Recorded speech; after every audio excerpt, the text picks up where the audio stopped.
And welcome back to Dad Talk today. Let me get that off the screen. Oh man, it's new year, new me. New Year's, new me. I wish we had some new internet and other stuff. I'm not too sure what happened, guys, but the broadcast got cut for no reason, right in the middle of us doing it. Yeah. So for those of you that are back, we got to restart this thing back over, pull out the phone, like, share, subscribe. If you did it already, I'm sorry. Please do it again. Well, deja vu for some of the folks. Deja vu. It's 2023. I hope this ain't a sign of things to come. If you would, you can support the platform right down there at the bottom where you see it. I'm not going to name all the different ways, YouTube, Facebook, several different ways, Patreon, that you can contribute. Let's get some stars in here. Look what your stars did for me this past week. I got these nice new headphones. I would love to get a new internet connection. That would be amazing. But that one is like a monthly expense. So I'll base it off of you guys. Until then, we're going to use what we got. We were in a story, though, Dwayne, that is very near and dear to my heart. And I hate that it got cut in the middle of it. And I told you guys a little bit. I guess I should start it back over from the very beginning. Yeah. We was talking about how when John Mask got killed and we took off to do that documentary, how we were actually planned to do something else. And in the middle of that, we had to cut all plans and then make our ways up there. I was talking about the mini series and, I Stand With John and how this new mini series has got some details that we didn't know when John passed away. So it's going to be like seeing something new. Timbo Harrison sent 45 stars. Thank you, sir. Thank you, sir. Good morning, guys. He said, Happy New Year. Thank you. But there was a story that we covered very early on Dad Talk before I had like the audience that I got now. We had a decent size from ever since we started. Yeah. But it was the first big story that came to me. I say first big story. The first big story that we had was Jonathan Vanderhagen. And I didn't know who Jonathan Vanderhagen was. I talk to him all the time now. And for those of you that don't know the Jonathan Vanderhagen case, it was a case where he took his ex back to court and told them, look, she's neglecting my son. She's on drugs. And he was born with hydrocephalus, water on the brain. And so he had to have his doctor's appointments. He wasn't getting taken to his doctor's appointments. Jonathan had a sincere concern for the fear of losing his son. And he told the judge this, if you don't give me custody of my son, I fear he's going to die. They said, nope, you're a dad. We're not taking custody away from a mom. Well, not long after that, the baby boy died. Yeah. So we talk about the emotions and, how some of these guys get angry and everything. If your son died out of neglect and you went and told the system, this is what's going to happen, and they didn't do anything about it, I think you got a right to be angry. Yeah. And so one of Jonathan's ways of coping with that and trying to get awareness out about it is he went to Facebook and he had a shovel and it had Macomb County on the tombstone. He said, I'm about to dig up all the skeletons in this county's courthouse and show them to you guys, basically saying we're about to expose you. Right. Well, they twisted that, said it was a terroristic threat, that he made a threat to kill the judges. So what happened? They put Jonathan in jail. Yep. And like hearing that story, there's a 4-hour podcast on that, guys. If you go and watch us doing this with Jonathan, but I caught on to that story around the time that Jonathan went to jail and they had his mugshot. And so as I was reading this story at that point in time, it was just a small story up there in Michigan. Right. I got it and posted it, not knowing that this was actually going to happen. I wanted it to happen, but I said, here's Jonathan Vanderhagen. And I told the story that I did. And I said, does this father not have a right to be angry? Right now, he's in jail. I said, if there's any family or friends of Jonathan, I want you to tell him when he gets out, I want him on this show. We want to fight for him. And dude, again, just a little small podcast or Facebook page. I had no idea, but by the second that I did that, right after that, his friends and family showed up and said, we're talking to him and he knows. So I actually started communicating with Jonathan through his family. All right. During that time, and I can tell more about that story a little bit later on. That's a story. I've covered it several times. Check it out. But that was the first big story. And then Brian and Rob were not far down the road in Michigan, and they saw that. And according to his dad, Rob and Brian, they said they felt empowered after seeing Jonathan speak up against this corruption, that it made them want to come back out about their case. Well, at that time, their case had been like a year and a half old. Brian was in a hotel room with his mom. He was being alienated from his dad. Okay, you got a picture of him right here. I'll pull it up. That was Brian before all this went down. Dad had fought for custody. He wasn't getting any custody. And mom, one night when the boy was 14, was in a hotel room and she was making hash oil. And in order to extract the THC to make the oil, she was using butane that isolates the THC from the marijuana. Right. Okay, well, Brian didn't know. He was over there on the couch. He was asleep. Yeah. She gets the bright idea she's going to light a cigarette. When she lit that cigarette, it blew him straight out the window, blew the whole hotel up. It was a nightmare scene. They rushed Brian to the hospital, first hospital. Nothing we can do. We can make him comfortable. We can give him some meds and hope that he doesn't have any pain. I told the story about the nurse. The nurse said when she saw Brian, even though his skin was burned to pieces, he had the chills. He was cold. He wanted to be warmed up because his body was so badly burned. And she said she went in the room by herself and started screaming at God, please take him right now. Like, they hated seeing the boy going through what he was going through. It was a horrific sight, guys. It was. Well, they sent him to 2 more hospitals. They're like, we're not giving up that easy. But both of those hospitals said the same thing. We can't do anything but make him comfortable. And the Shriners heard about it out in Massachusetts, Boston. So they sent a helicopter down to get Brian and took him back up there, and they saved his life. Fast forward, there was a surgery that Brian was going to need. Dad had to sit with Brian 24 hours a day and rub creams and stuff on his skin to keep it from cracking, because the skin it dries up. Every month or so, he had to go have a new surgery, get his arms cut on with little patches of skin put in between to give him room to move. This is one of those details I didn't know until a little bit later on because of him being burned. What happens, Dwayne, if it's in the summertime and we get hot? What's something our body does? Sweats. We sweat. Yeah. Well, he doesn't have any pores. The only place that was left with pores on his body was in between his legs. So there was another thing. His body wasn't able to sweat when he gets hot. And this dad, who was alienated and couldn't even see his kid, is now sitting there rubbing creams and taking him to the hospital and doing all this stuff. Well, because of this accident, the insurance wasn't going to cover this operation that Brian needed. He had a trachea. They were going to have to rewire his whole insides in order for him to be able to exist, to be able to breathe, guys. And they weren't going to do it. And then that's when I met Rob after he saw the Vanderhagen story, and he said, please help me get this story out about my son. I'm going to lie. Early on, I was like, there is no way this isn't a mainstream media story if this guy is telling the truth. And I was very skeptical, but I got on a Zoom call with Brian and I got to talk to him and his dad. And I was like, oh my God, like, this is one of the most real stories I've ever seen. How in the world are they not getting help? It was blowing my mind away.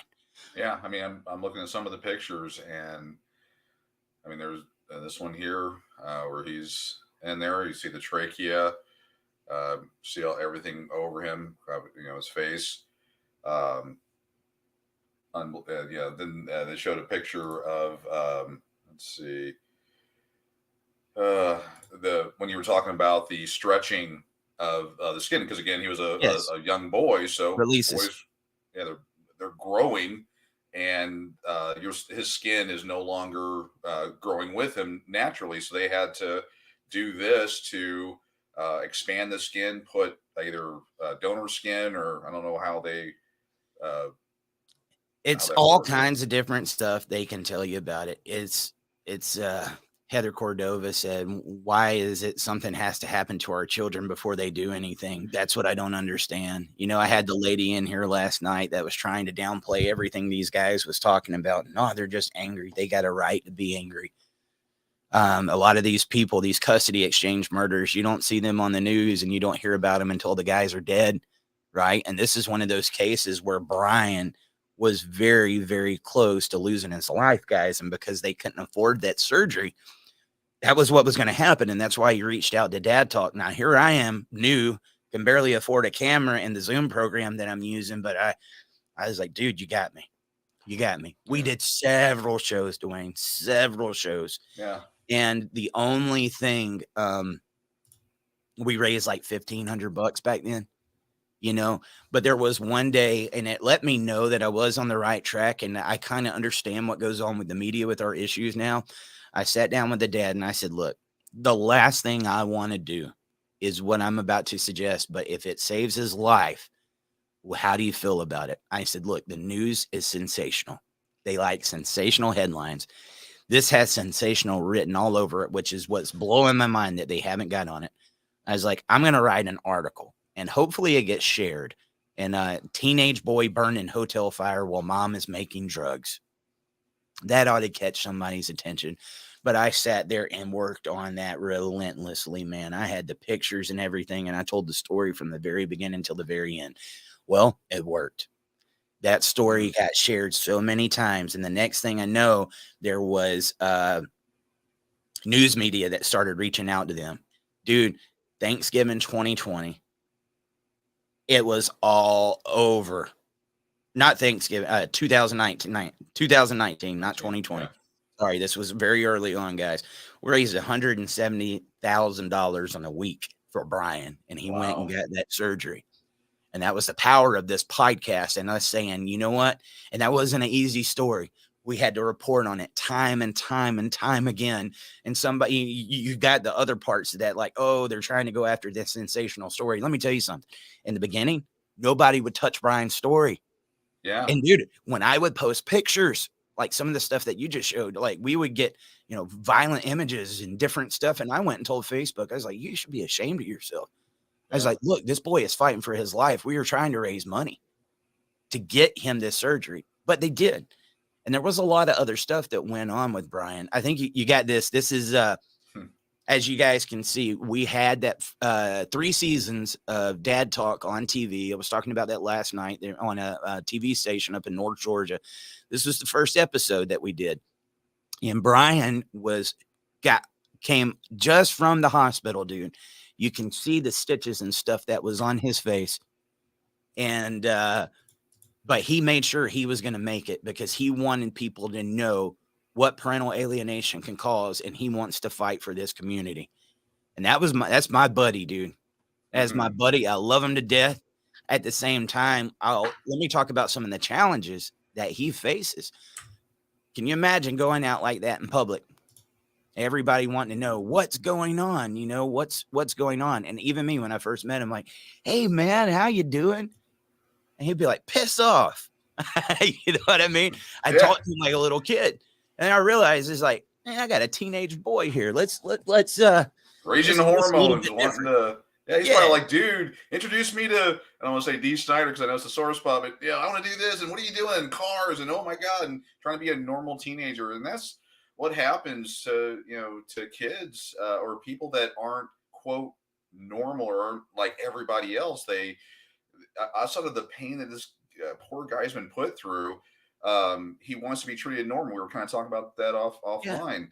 He just wants to be like everybody else and not have the stigma and have people judging him and all that. I mean, yeah, there's one of him when he was in one of it sounds like one of the many surgeries and in the hospital trying to do stuff. He just wants to be a normal kid. I do want to show that one of the later ones, one of the more Yeah. recent ones from earlier this year, because to show how this guy has overcome 200 plus surgeries, dude. And I don't know uh, where it's at now, but 200 plus surgeries. And Brian is doing good. Look at that.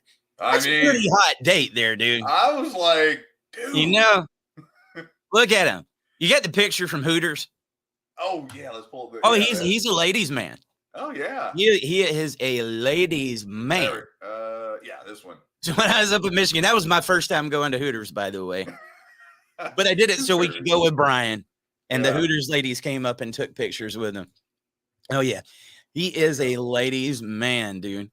At the Yeah. same time, what a brave young man. And look, dude, because his mom, I want you guys to understand how strong of a person Brian is, because his mom had done these things with drugs and stuff like that. Mm-hmm. When Brian gets these surgeries, he won't let them medicate him.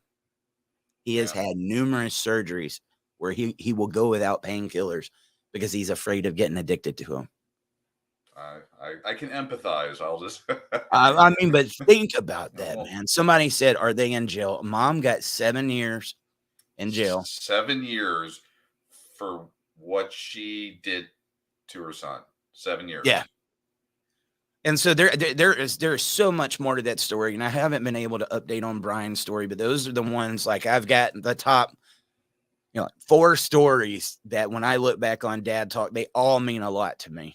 But this is one of the ones that I even doubted the power of a podcast or what we were doing, and then watching $170,000 come in at the last minute. This community helped save this kid's life. Literally. Okay. And so he is doing good now. He's doing good. Yeah. But we wanted to go and tell Brian's story to show him, like, look, is this what it takes for a dad to get custody? I want you to look at this. This is what it took for a dad to get custody. And I think that's a very big eye opener. At the same time, that was 2 years ago. Brian's still here. And we can tell on that story later on. When John Mass got killed, we already had plane tickets to Detroit, Michigan, to start shooting a documentary on Brian's life. And then I get the news about John. And when the family reached out to me, I said, hey, I called up Brian and his dad and said, look, let's put this on hold. We can get to this at a later time, and we still need to do it. And I said, but I got to go see what's going on with John. I was like, he was on my show. He came to my show for answers and wanting to vent. I feel like I owe this to him, and I owe it to his family. And dude, they were so cool. It was like, go. They followed that the whole way too. Wow. And so we rerouted from Atlanta, Georgia to Detroit, Michigan, from Atlanta, Georgia to Washington State. Right. And then we had to drive from Washington State all the way to North Dakota, dude, through Idaho, through Montana to North Dakota. Montana. People don't realize how big Montana is. It's similar to driving across that point in Texas. Right. It's not quite as long, but it's not much under it, dude. That is right. a long state. It's not up and down as much, but sideways it is. It was like 16 hours of driving when we left Montana to go to where we was in North Dakota. And we did that on ice, man. But in the middle of that story, John just got killed. We're sitting in a funeral home with his family, with John in the casket next door, shooting I Stand With John. And so one of the hardest things you can do in this community is have to ask those questions. You got somebody that's right in the middle of their grief. At the same time, the world needs to see their grief, or there's going to be more of these situations. We have to tell the story through their eyes to make people walk a footstep in that pain, to realize what this system is doing to people. Yeah. And so you're asking these questions, knowing what it's putting the family through. And it sucks. But at the same time, I've talked to the Mass family several times. I talked to them not long ago when Tyrone was shot. And they said the only thing that helped them get through that was knowing that they had this community and that they weren't fighting alone. So that actually empowered them to get involved in everything. But because we had 2 days to prepare, and all we did was shoot while we were up there, and then 6 months later, we're putting the pieces of the puzzle together, doing voiceovers and stuff like that, we knew a fraction of what went on in John's case. We knew enough to show you what we did in that documentary. And if you haven't seen it, go look at it. Watch it. I Stand with John. It's free. It's on YouTube. Everything that is wrong with this system is in that documentary, whether it's false allegations of domestic violence, false allegations of sexual abuse, CPS, family courts, not allowing in evidence, the guy losing his life. Yeah. Dude, go watch that. And because John, he grew up Amish until 2004, and I think he was socially awkward. I was talking to one of the family members about this yesterday. It was so easy to paint him as this guy that they wanted him to be. Yeah. But dude, that was a father that nonstop, and they went and put him through the test, and he passed it with flying colors. He scored some of the lowest scores that they had seen. This was a good dad, man. Yeah. Good. And when I was scrolling through the pictures, I shared it on my Facebook yesterday. I was trying to find the picture where I got dressed up in all the makeup and everything. This is before John died. There was one day he sent me a picture with him and his kids, and it says 2.5 years. Talking about it had been 2.5 years since he's seen them. And I had posted that on my Facebook, and that was before he had passed away, and I reshared it out. This was a guy that, dude, he had the journals. He had his stuff together. It was a little bit easier with John than some of these other cases because he had documented a lot of this stuff himself. He had journals to the kids that they will one day be able to read. He had documents of that on this day, this happened, this day, this happened. And there's more parts of that story that when that mini series comes out, there is a lot of work.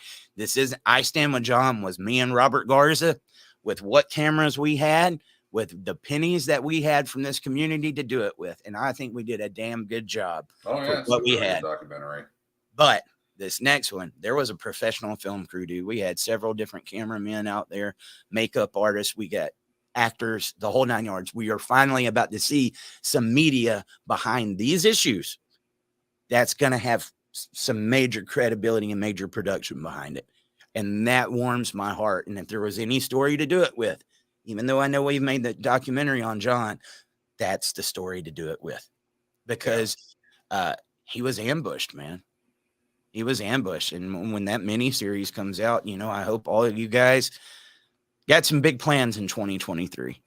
And so I have got to go shoot my parts in that. I didn't shoot my parts last time. I was just conducting interviews and stuff.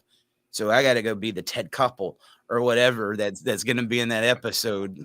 I'm sorry, guys, but I'm going to do it. And I got to get my figure together. Yeah.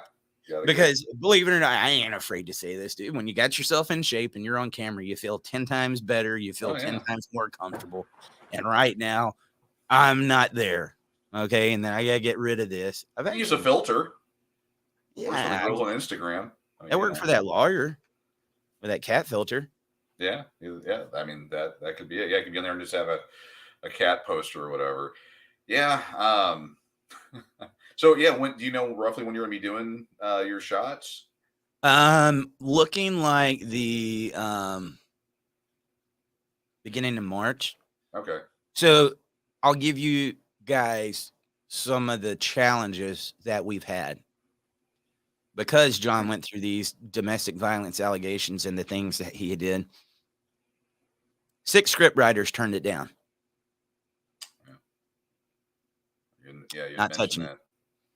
6 different script writers can sit there and read the pain and all the evidence. Sexy. It's not sexy. No, we can't touch that. And you know what? That makes me want to do it even more, man. This has to get out. I mean, it needs to get out. People need to see this. Yeah, there's a picture of John and his kiddos. May 31st, 2020. These stories have to get out. And, you know, I wanted to go back a little bit, you know, with when that happened and you talking with Brian and his dad. This is, you know, this guy, his family has had arguably, you know, the worst, probably one of the worst, we'll say one of the worst things that have ever happened that you know about. I mean, you know, the family courts and all that. And he was 14, I guess, at the time. So he hears, hey, this thing happened with Robert and John. Robert's his dad, but with John and instead of going, oh no, this is about me. He goes, no, that family needs your help. Go. No second thought. He was I behind. mean, we Oh need to yeah. all be a 14-year-old kid like him. I wish I could be that cool. Well, at that point in time, he would have been 16 because this was a couple of years later. Even So I worse, mean, a it's the story. 16-year-old kid. Yeah, Name yeah, dude. one. Name one. And the He's world's not about them. Name it's one. my I'll wait. buddy. I mean, he's very empathetic and giving to others, man, and I just love that kid to death. You Mm-hmm. know, at the same time, I want you to think of how brave it is for this young man. He doesn't like being on camera. Yeah. Can you blame him? Watch, I think Brian's looking good now, and I saw that hot chick you was with, buddy. Yeah. I Yeah. saw it. I see what you're That's in doing. his At graduation. at the same time, that's how much he believes in our cause here, guys, and he wanted to get it out. And so, those are not a story for me. That's not an interview. That's family. Even though I don't get to see him as much and talk to him as much as I do, me and him get on and play Fortnite, and I should have never talked trash to him. I told him I was going to get on there and beat his butt in Fortnite just to, egg him on and everything. We got on there. He schooled me up and down.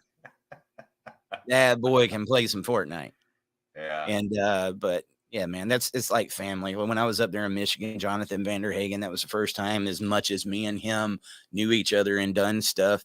That was my first time meeting him in person. And then Brian came and stayed with us in the hotel the whole weekend. It was just like being amongst family, dude. Yeah. I mean, after that, not long ago, Vanderhagen drove all the way down to Georgia and stayed with me for almost a whole week. Oh, wow. And these are relationships that have been made doing what we do here. And there's another case, though, dude. There was a guy that lost his 1.5-year-old baby boy, and he's the one that went to jail when he tried to speak up about it, and he doesn't feel like there's been any justice.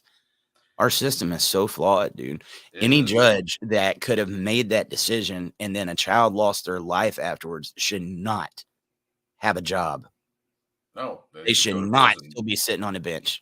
They should not. There should be no civil immunity. There should be no immunity, period, for those people. And unfortunately, that's where we're at today. And the other thing, I know, people get on there and they're always in your inbox and hear my story and do this. And again, you're one guy. I mean, how many hours? I mean, outside of I think he got 15 minutes to spend with your family yesterday.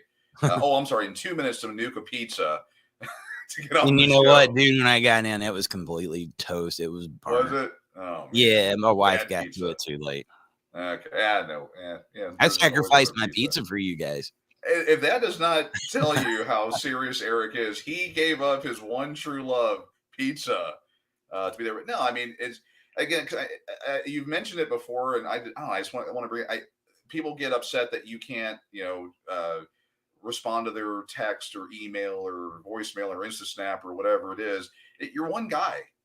I'm one guy. I'm an old guy. You're an old guy. There's only so much, and you give so much to this movement.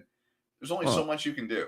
Dude, way before we were at almost 750,000 people, back when it was even 20 or 30,000 followers, there was the same thing. People getting in the inbox. I need you to tell my story, and I would get in here and I would read these stories.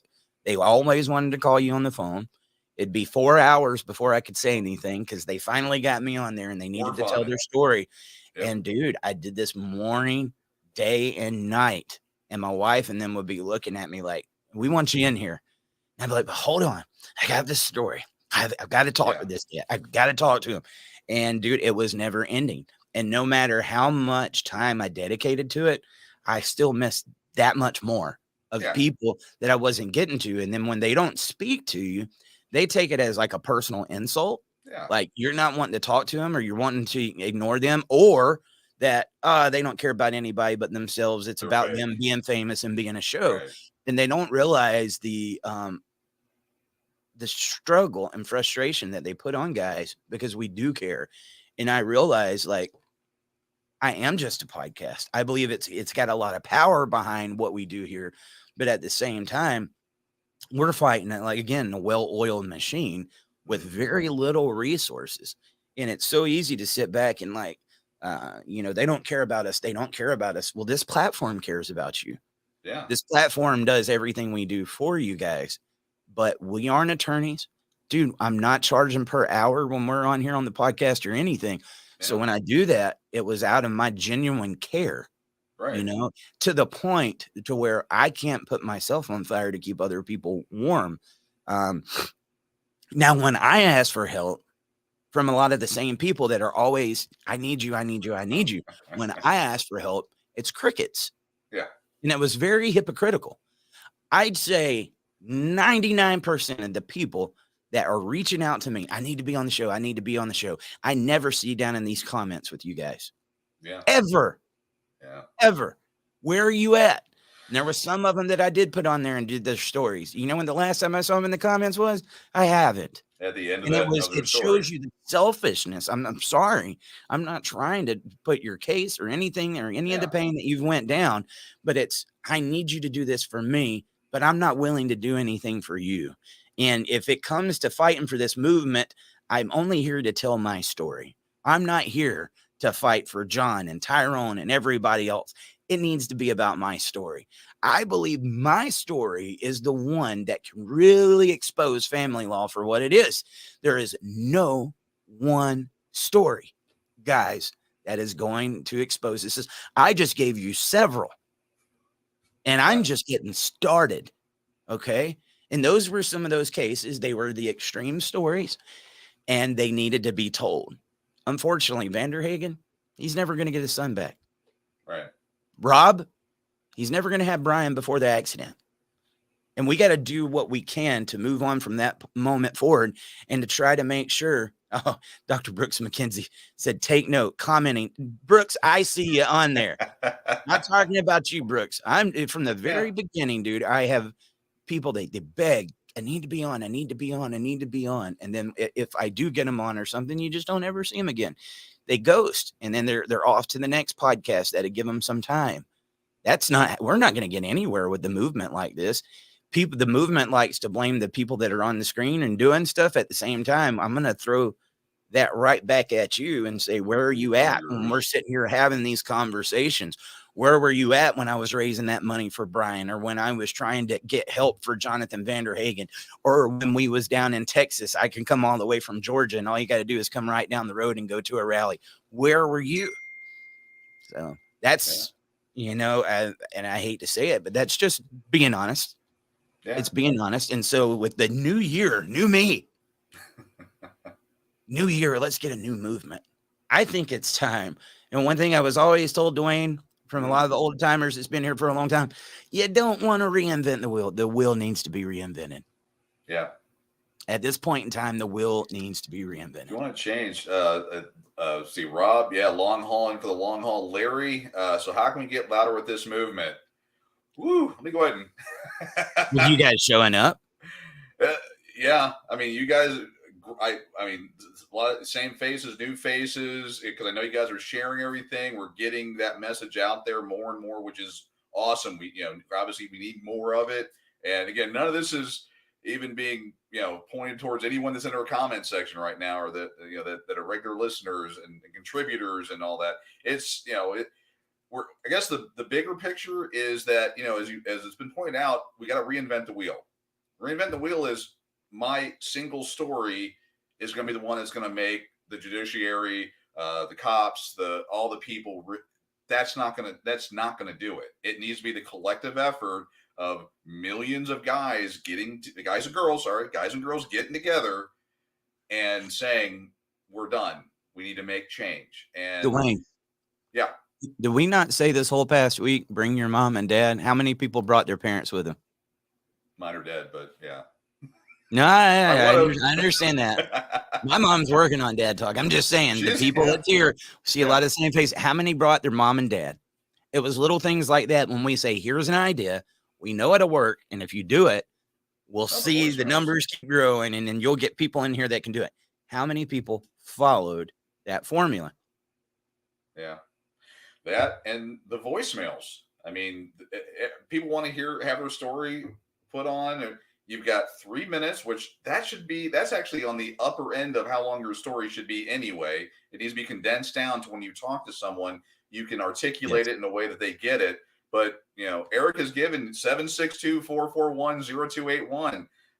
You have 3 minutes. Leave your voicemail with that information, or leave a voicemail with an idea or what you're going to do to help out the movement and fundraisers or rallies or all those different things. There's that avenue, and name another podcast that has that. I don't know of any. Well, so Larry, he goes, "What about a documentary with all the victims and their proof of the corruption?" You know what, dude? And like, we're just speaking to you, and thank you for your questions. Yeah. If there's something that you want to know about the movement and how to fight with this, and you don't quite understand it, and you're wondering why aren't people just doing this, please comment down there, because we would love to answer it for you. It might not be the sexiest thing to talk about, but we want to help this movement get some steam. At the end of the day, man, there's only so long you can sit around the campfire and sing Kumbaya and say, this is what happened to me in family court. This is what happened to me in family court. Now, with the stories, I do believe stories are a part of the solution. Oh, yeah. Unfortunately, the stories that I was telling you on the screen earlier are usually the ones that get people's attention, not because we want to sensationalize the stories. The media has. The media has become sensational. I want you to think back 20 or 30 years ago.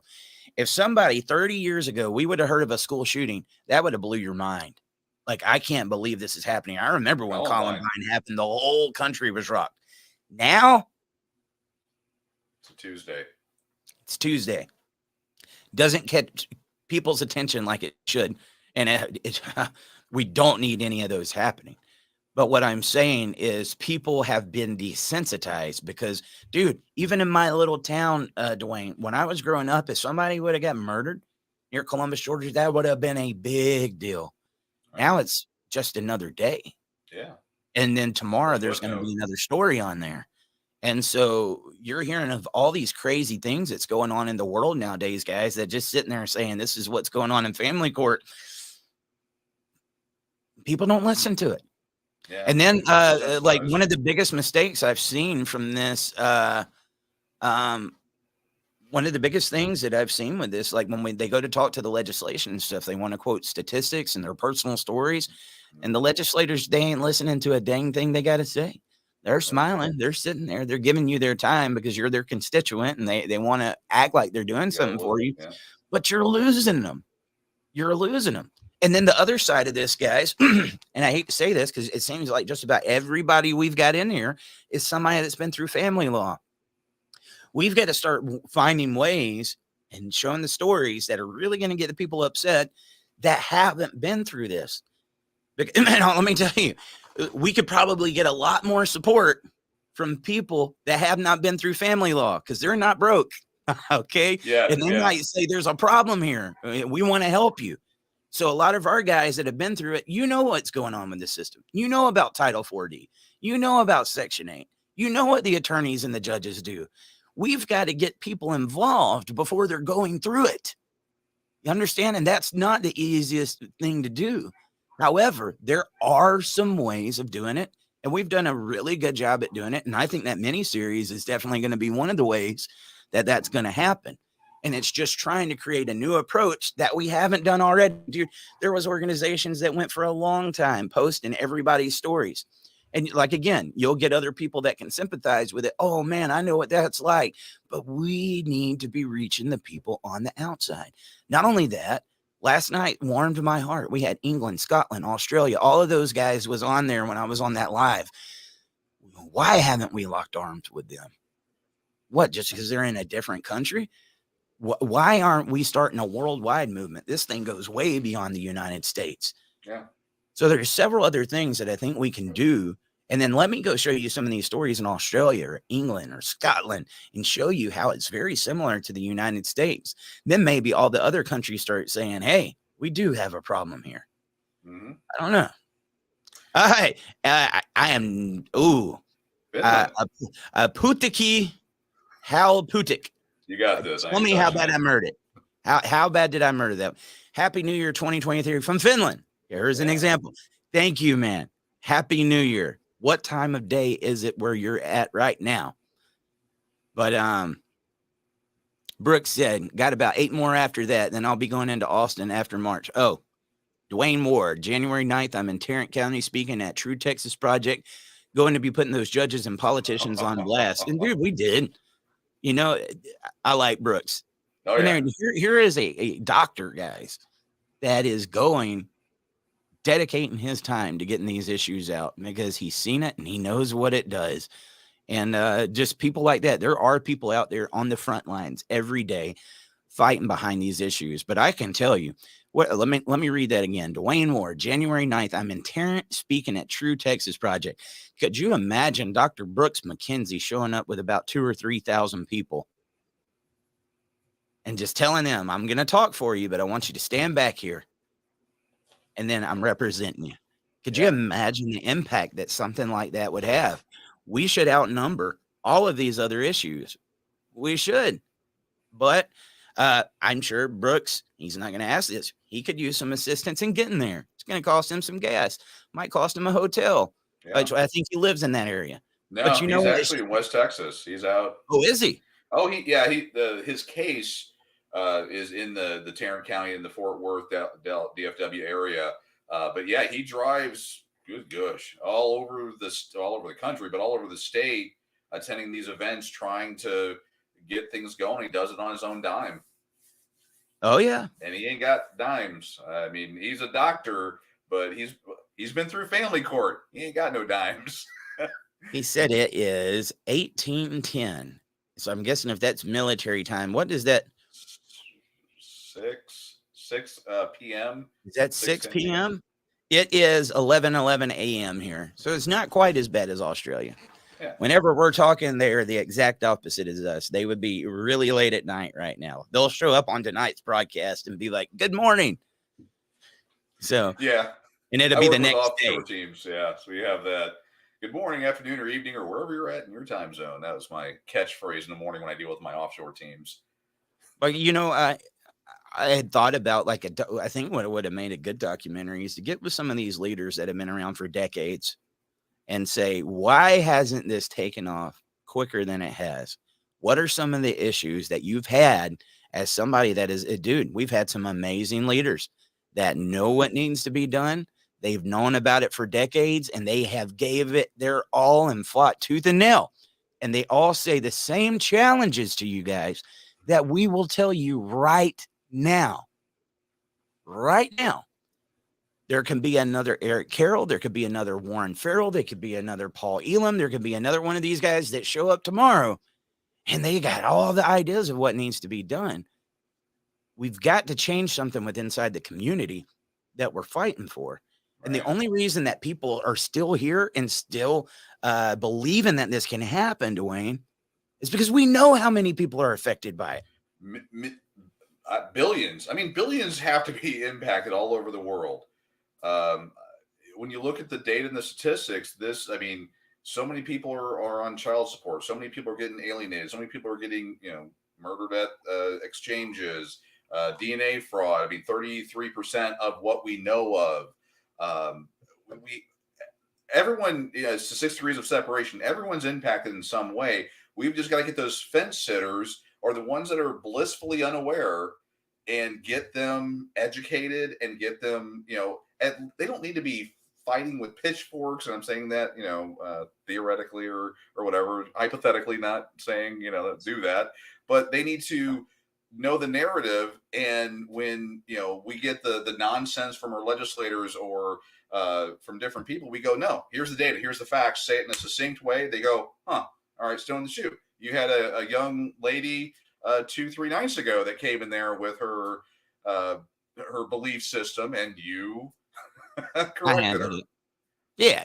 Shane Jackson, you bring a good point. He said, stories are in the past. Love hearing and talking about a plan of action. We need hundreds of thousands of us showing up and financing and physically showing up and bringing awareness. So I agree with that. But I also agree with the second part that he said. Or no, this was something else. He said, Brent Gordon, when people ever talk about running out of money around me, I'm so God bless broke. It's hilarious. I dropped over 10 grand on my first attorney and I don't have a damn thing. How many of you identify with Brent? Most of the people in this community are going to be sitting in your chair, Brent, which is exactly why I said we've got to find a way. If this community shows up, like, shares, and subscribes, if they don't have the money, and helps us get it out there to people, and we can get the story out to the ones that aren't in the family courts that say, I do care. Right. That's why I say that is such an important thing. And so it is going to take stories sometimes, but it's going to take the right stories. Right. And everybody thinks their story is different. You are on rinse, recycle, repeat. The system is churning out these stories that are almost identical to yours all day, every day. And it's just doing this right here. And because men haven't spoke out about it, there wasn't platforms like this in the past. A lot of them think they're alone. And then they get in here and think, oh, my story, my story, my story, because they're the ones that's consumed in it. And it could be hard to think of anything else outside of your own story when your kids are being taken from you, your money's being taken from you, and you've got these emotions and everything, that's going crazy. But then you get in here and start hearing other people talking. Oh, I'm just another number in this thing. Right. Does that not piss you off? I think the one thing that people might feel justified in is I've been so wronged that when I tell people my story, they're going to be angry. And then you find out there's millions of you trying to tell that story of what the system does. That's how they make their money, guys. And let me tell you, when they got money, they know how to make sure those stories never see the light of day, right? And then again, the population has just been so desensitized to it. The narrative against dads with this deadbeat dad, there's many people that don't listen to anything that you've got to say. I mean, how many of the feminists and different people do you got to see that come in here and try to discredit you guys' stories to get that one? A lot of these people don't care. Let's get some media, which unfortunately, every one of the solutions that we're going to need are still going to take money. It's going to take money for Brooks McKenzie to go do what he does, for us to go to the Capitol. I'm not going to be going to no Capitals this year. I ain't doing that. I'm going to put 100% of my time towards public awareness and trying to get people on the outside to come in here and see what you guys are going through. And it's a lot of strategy, but I do believe in it. Well, I mean, think about everyone out there. There was many things, but what's one of the bigger things that if you knew before going into it, you would have done differently? And I believe it was Brian nailed it when he said, I think it was Brian that said, I spent $10,000 and my attorney didn't do a thing. What primrose little story where we all told when we walked in and sat with that attorney, you know what, for 5 or 10,000 or 20, whatever your number is, again, the story's the same, the numbers changed a little bit. I'll get you your custody, or I'll do this. And then after they drained you of all your resources, then they said, take whatever you can get, or whatever that final story is. If you told that, young guy coming in, like, okay, I just got served with papers, whatever that situation is, and you were to train them or talk to them and say, oh, this is what's going to happen to you. That attorney's going to tell you this, this, and this, and you need to, learn these things or get educated, whatever that is. But he's going to try to mess you over because that's how they make their money. If you knew then what you knew now, you would have done things differently. At least I hope so. I would think so. Michael Preserve said, over the last 20 years, I met people who went through this and now are done and do not want to help. Oh, God. Why? All right, well, let me go through this for you guys. I came in here, didn't know there was a community, started this podcast, and I had the same ideas, just like I realized I thought my ideas were new, they were fresh, and it was something that hadn't been done yet. The podcast was something new, something fresh that we didn't see much, but wanting to do marches, wanting to go and talk to legislation, wanting to tell the stories, wanting to do all these other things. It was stuff that has been done for decades. And then when people get in this, if they're not involved actively in the advocacy and trying to get in, these sound like obvious ideas. We're going to do marches. Dude, you don't hear dad ever talk about a march. And let me tell you why. I've been invited to some that people put all of their attention to. And I go there and try to support them. And 5 people are standing there. A million dad march. Those dads are at work. They're not going to show up. And you can't blame them. They can't show up. Okay. So the marches thing, I hear it all the time. And then if I don't promote those, Dwayne, it becomes because I don't want to help somebody. I'm not promoting it because I'm not going to tell people that there's a Million Dad March for cameras and stuff to show up and show there's only 5 people walking down the streets trying to get some attention towards this cause. I know that there's millions going through it. I'm going to tell you the truth. They're not going to be there because they're at work, because they have to feed this system. Because if they don't feed the system, they're going to lose their license. They're going to go to jail. The system is operating as designed. And then you get these new people in here. You'll get a new Eric that's got that passion and that happy-go-lucky, I'm going to get this thing done. And then I got some ideas. I'm going to do a march. And then he gets out there with all this passion, all this vigor, and then 5 people show up to support him. And he's like, oh, crap. But I bet I can create media. I bet I can get legislation action. I can get all this. I need to get up to the Capitol. I go get that plane ticket for Washington, D.C. I need that hotel. I need that rental car. Everybody throw a little bit of money through my PayPal, throw it through Cash App, and let's see. He gets there, and then it comes out on his own dime, and then nobody shows up to help him. Guess what happens? These guys leave. Yeah. They leave, and I'm going to be honest with you. You can't blame them. There's only so long that people are going to put their own resources into something to fight for something that they're not getting support from. That's not shaming the community, but that's telling you the real obstacles that people are going through. I understand we are limited to what we can do with the guys that we're fighting for. Do you know how many people, Dwayne, I have turned down because I got 500,000 people that's following this show and they want to sponsor my podcast? We're going to sponsor it. We're going to get on there. Okay, sounds good. We sit down and we talk. We're going to do affiliate marketing. We got this course that we're going to sell, and then we're going to give you so much off of it. We're going to teach these guys how to be pro se, and they can take this course and they can get it, and then you'll get $100 off of it, or they'll do this. And I look at them and I'm like, guys, I hate to be the bearer of bad news, and this isn't me being lazy and not wanting to help you or whatever, but these guys don't have the money to buy your product. Yes, I have a decent size audience, but they don't have the money to buy your product. And let me tell you something. Most people that want to get involved in this and want to put their support behind it don't want to do that unless there's something in it for them. Yeah. And there you go.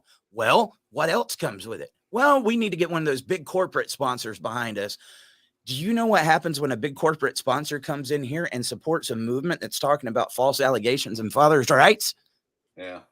They get canceled. They get canceled. I'm not trying to be negative Nancy here. I'm trying to give you the truth. Be real. And so as much as it sucks, we can sit here and say, okay, it's not ever going to happen. We're done. Or we can say, reinvent the wheel. All right. Reinvent the wheel. Get different. What we're doing right now is a part of reinventing that wheel and telling you things that you should have known a long time ago. The reason why this has been a hamster on the wheel. I promise you, I'm preaching gospel to you right now. If you don't believe me, go start a Million Man March. Go show up. Tell them it's going to be in D.C. I want you to put all your resources behind it. Go to the Capitol. Tell them you need them all there. All those little ideas that we hear all the time, go do it and see what happens. But I'm not going to fault my guys. My guys are doing everything they can just to exist on this earth and are giving everything they've got to fight for these kids. They don't have it. They don't. So we need the outside world to get involved. The people that hasn't been through this to say, can you have compassion for the father that told the judge, my son is going to die if you don't give me custody, and his son died, and that person is still sitting on the bench? Can you have compassion for the John Mass who told him that he didn't do this, and they didn't allow his evidence in court, so he pled guilty to something that he didn't do, only to lose his life later on after he paid all this money and fought for all that? Can you have some compassion for that? Can you have some compassion for Brian Adams, who now has had that 200 plus surgeries, and he had a father that was alienated from him that is now taking care of him, but didn't get the opportunity until this happened? Can you hear that story? Can you have some compassion towards that? Those are going to be some of the stories. That stories are necessary. And it's not a story, it's real life. That's the difference here. We're not sensationalizing anything. Any of those details that I've been telling you guys are 100% true. All we've got to do is tell the truth. And hopefully it makes the ears of somebody that is going to want to get behind this and do something. We don't need everybody. We just need a few good men. that believe in us, and we can do a lot with very little. I mean, you look over the past 3 years, we did a lot with very little. And I just got to be honest. I don't want to keep going and doing those same things, Dwayne. Eventually, you're going to burn out. I almost walked away. I did for a I can't while. set myself on fire. I can't give up my career and my family and everything just because I believe and sit on the phone listening to your stories all day. Does that mean I don't care about them? No. But are you doing it? Are you telling me you're willing to quit your job and to go put all your money behind something that you're not getting support from just so you can sit there and listen to somebody's stories all day? Watch what you expect out of people. It's not fair. Yeah. It is not fair one bit whatsoever. Yeah, actually, I pulled up the John Mast documentary. It's as of 1 year ago, it has 2.1 million views. There was I've a watched plan it 5 behind that. times. Well, there's a plan behind that. Mm-hmm. When that documentary came out, I ran a fundraiser because I said it's one thing to go and put all these resources behind media, Right. and then nobody sees it. We're not even making a dime off this thing.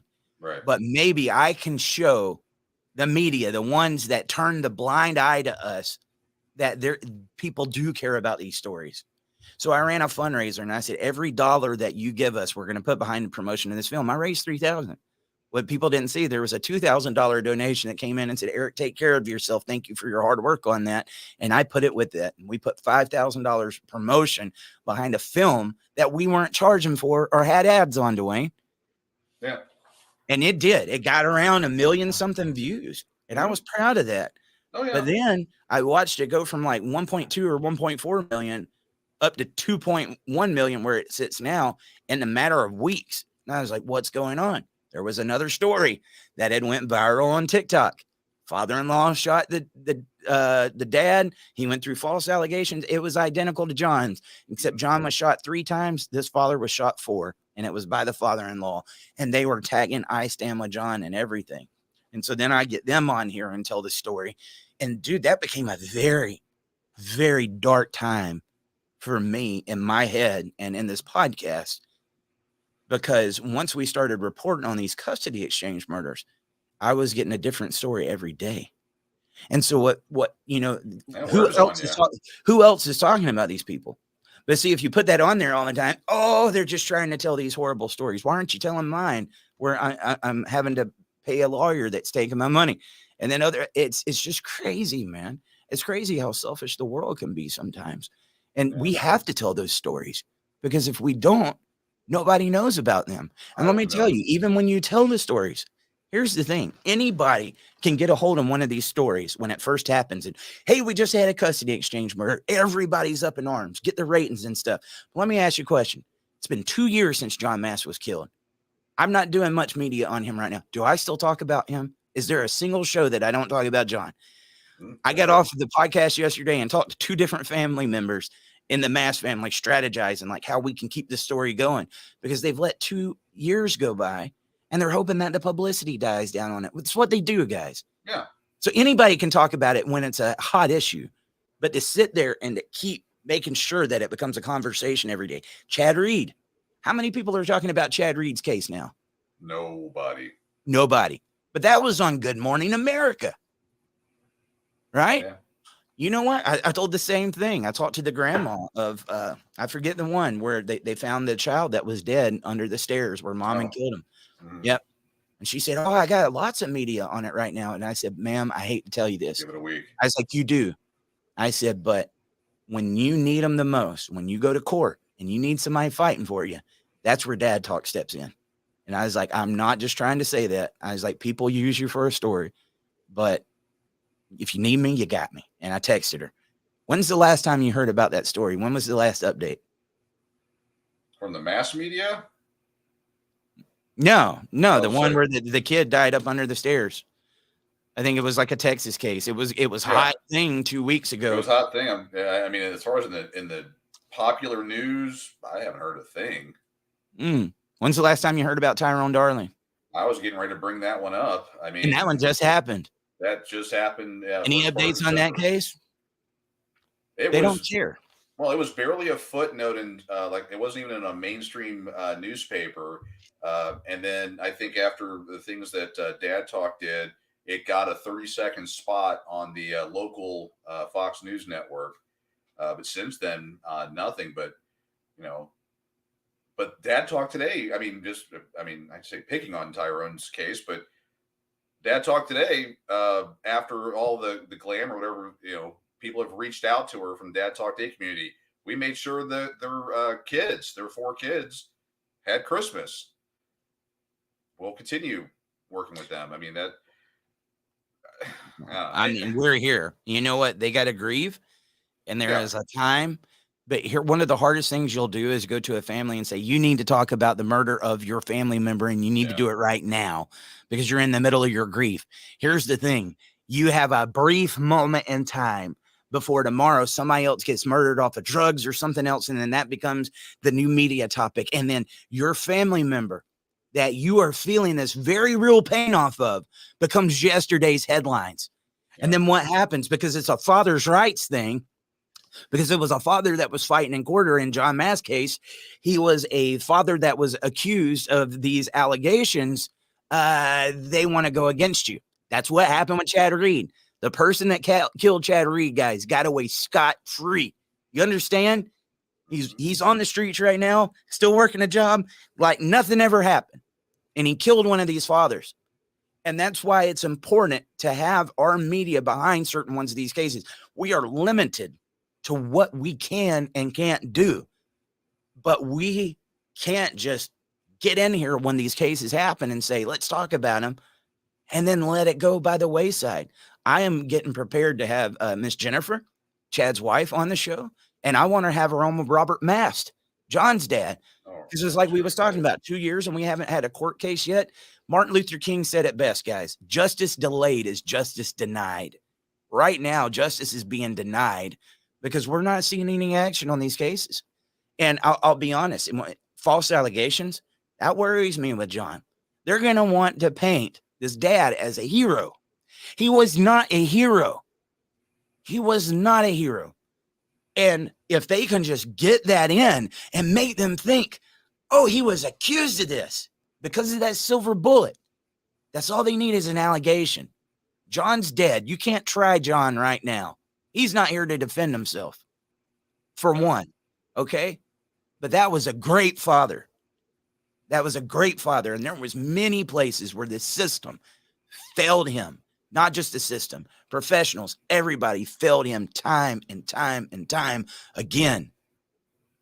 Guys, man, I am so emotionally attached to this case because he came to me. And it was one of those that I replay in my head every day. What could we have done as a movement, as a podcast when he came? What could I have said to him? And the sad thing is, Dwayne, at that point in time, if I'm being honest with myself, I don't know that anything would have made a difference. Not that we could have done, but you still second guess. What could we have done with the current status quo? Yeah. Oh, yeah. They're not. Unfortunately, with that one, with what I've learned just from researching that one over time, the father-in-law working out allegedly through the John's, I guess, ex-wife, that was already, those wheels were already in motion. There was nothing that was going to change that. He had that in his heart. Nothing. But yeah, that's the thing with you though, is you always, no matter, I've heard you say this time and time again, you work 20 hours and then when you stop for half a second, you go, what could I have done? I didn't do enough. There's a lot of need out there, and we need other people that are in there. The Dad Talk Today support group is a free resource people can go to. Getting more people involved and just contributing in their own way, like, share, subscribe, getting into the group, starting your own. There's the bitter truth that can be done. Paul's chipping in down there. He said, not my story. People need to hear the worst ones. But here's something I want you to ask yourself, guys. You hear this about John that went through all this, or Tyrone, or Chad, or any of the Brian. And if they didn't have any compassion towards those cases, what makes you think they're going to have compassion towards yours? Right.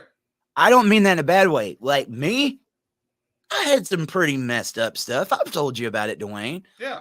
But once I started hearing some of this stuff, I said, I got to take a back seat Mm-hmm. or I'm being vain and I'm being selfish. Yes, mine was bad, but I hear what's going on here. And I think that we can make more progress by seeing these right here and putting them front and center. Because if they don't care about those, they dang sure ain't going to care about mine. Oh yeah.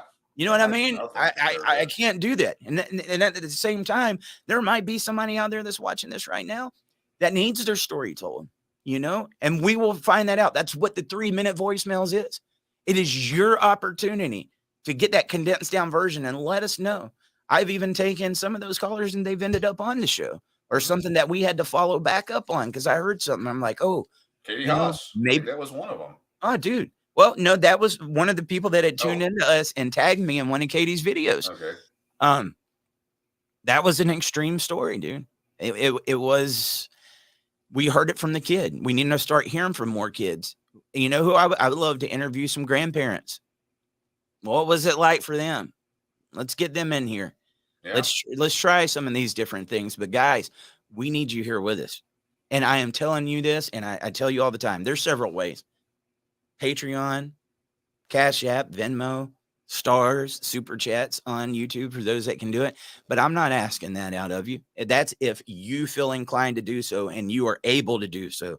All we're asking you to do is hit that like, share, and subscribe button and invite some other people in here. I guarantee you, if you're somebody that's going through this, you've told your story to numerous people and you know numerous other people that are going through it. And we can just continue to tell stories or we can organize. I'm on here saying the same thing every day. And I'm talking to numerous people when I do this. I'm depending on you guys. We're on here. We're behind the subject, but we're waiting. And I can't, dude, that day is going to feel so nice when we finally start seeing it, Dwayne. Because, dude, we've been working towards it for so long, but I believe it's going to come. It will. Rob said, I'm here. Give me an assignment. Get this message out to everybody you can, be it your mom, be it your dad, some of your family members, your friends. Get in these communities. If you see somebody that's going through this, say you need to be over here on Dad Talk. If you want to tell parts of your stories, there's a voicemail line. Get it out there. Get it out there to everywhere you can. If you got people that can't sit there and watch a 3-hour podcast like we've been doing, I got you covered. If you get on YouTube, if you get on Instagram, if you get on TikTok, we've taken 60-second clips. Some of them are only 30-second long that are going to be points that it's going to get people and be like, oh, crap, you know, what's going? So they don't have to watch that whole podcast. But it might be that clip that after they watch it, they say, I want to see the whole podcast. Right? There's those. Send those to people. When these videos are out, like, share, subscribe. What I am... the hardest thing that happens is people will come in and like, tell me what to do. Everybody's got different talents towards this thing, man. Yeah. Everybody's got, I'm not going to be the one that comes in here and tells you how to fight your court battles. That'd be the worst mistake that you could ever have. But I'll tell you how to promote the issue. I'm a good promoter. And in 3 years, almost 750,000 people that we built this platform to, it took some of these people 10, if not more years to get numbers that are similar to that. I know how to promote the issues. And if I had you alongside of us and doing this, once we get them here, you want to see movement, you'll see it. You will see it. I promise you will. Yeah. A lot of good comments in here. It's like someone's inviting their stepmom. Let's see. Change will come when it's more popular in the current system. Yeah. I want to hear from stepmom. What's going on? Yeah, they just Ryan just invited his stepmom. You can invite people down in the comments by tapping in the @ symbol and then typing in their name. You can do it that way. You don't just have to share it to them or say, hey, can you come here? It's a simple tag them in it and then they show up. But make sure it's somebody that is going to want to hear what we're talking about. And they might not have, you know what, dude? I've had several people that told me, like, I tuned into a couple of those shows. I thought you guys was crazy. But after about 10 of those episodes, I started saying, oh my God, these guys are onto something. Yeah. You know, and they are, dude.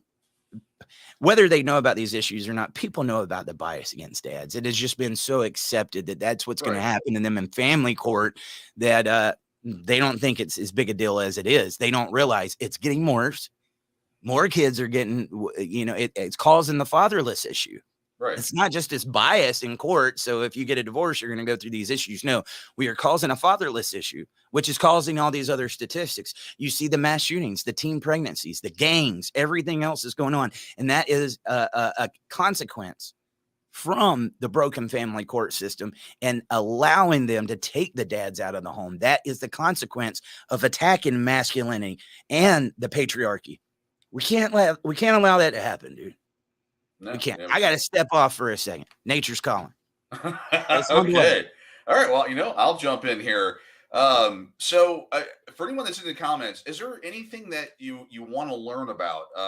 Everyone knows, or hopefully knows, I'm the pissed off parent. Not, I know that's not sexy, but that's what I am.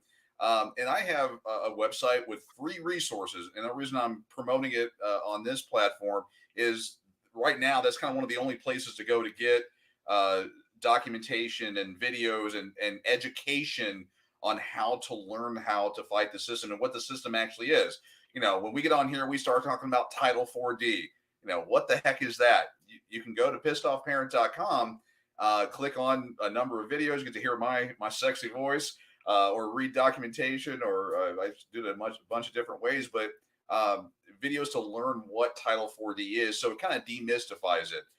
Parental alienation, custody interference, all those different things. If you want to learn and educate yourself on what it is exactly, so then when you talk to somebody else, you can educate them. I mean, that's what a lot of this is about, is getting that education. I'm a firm believer that the way we're going to change things is, again, change the script, reinvent the wheel, and that's getting people educated.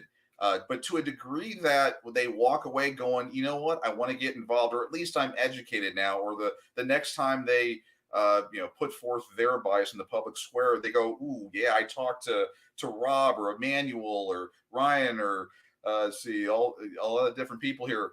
And they told me about this Title 4D thing, or they told me that the police don't do anything about custodial interference or parental alienation, or oh my gosh, did you hear in the news? I mean, I was talking with people with Tyrone Darling. Again, it kind of happened in one of the local cities here down in Texas.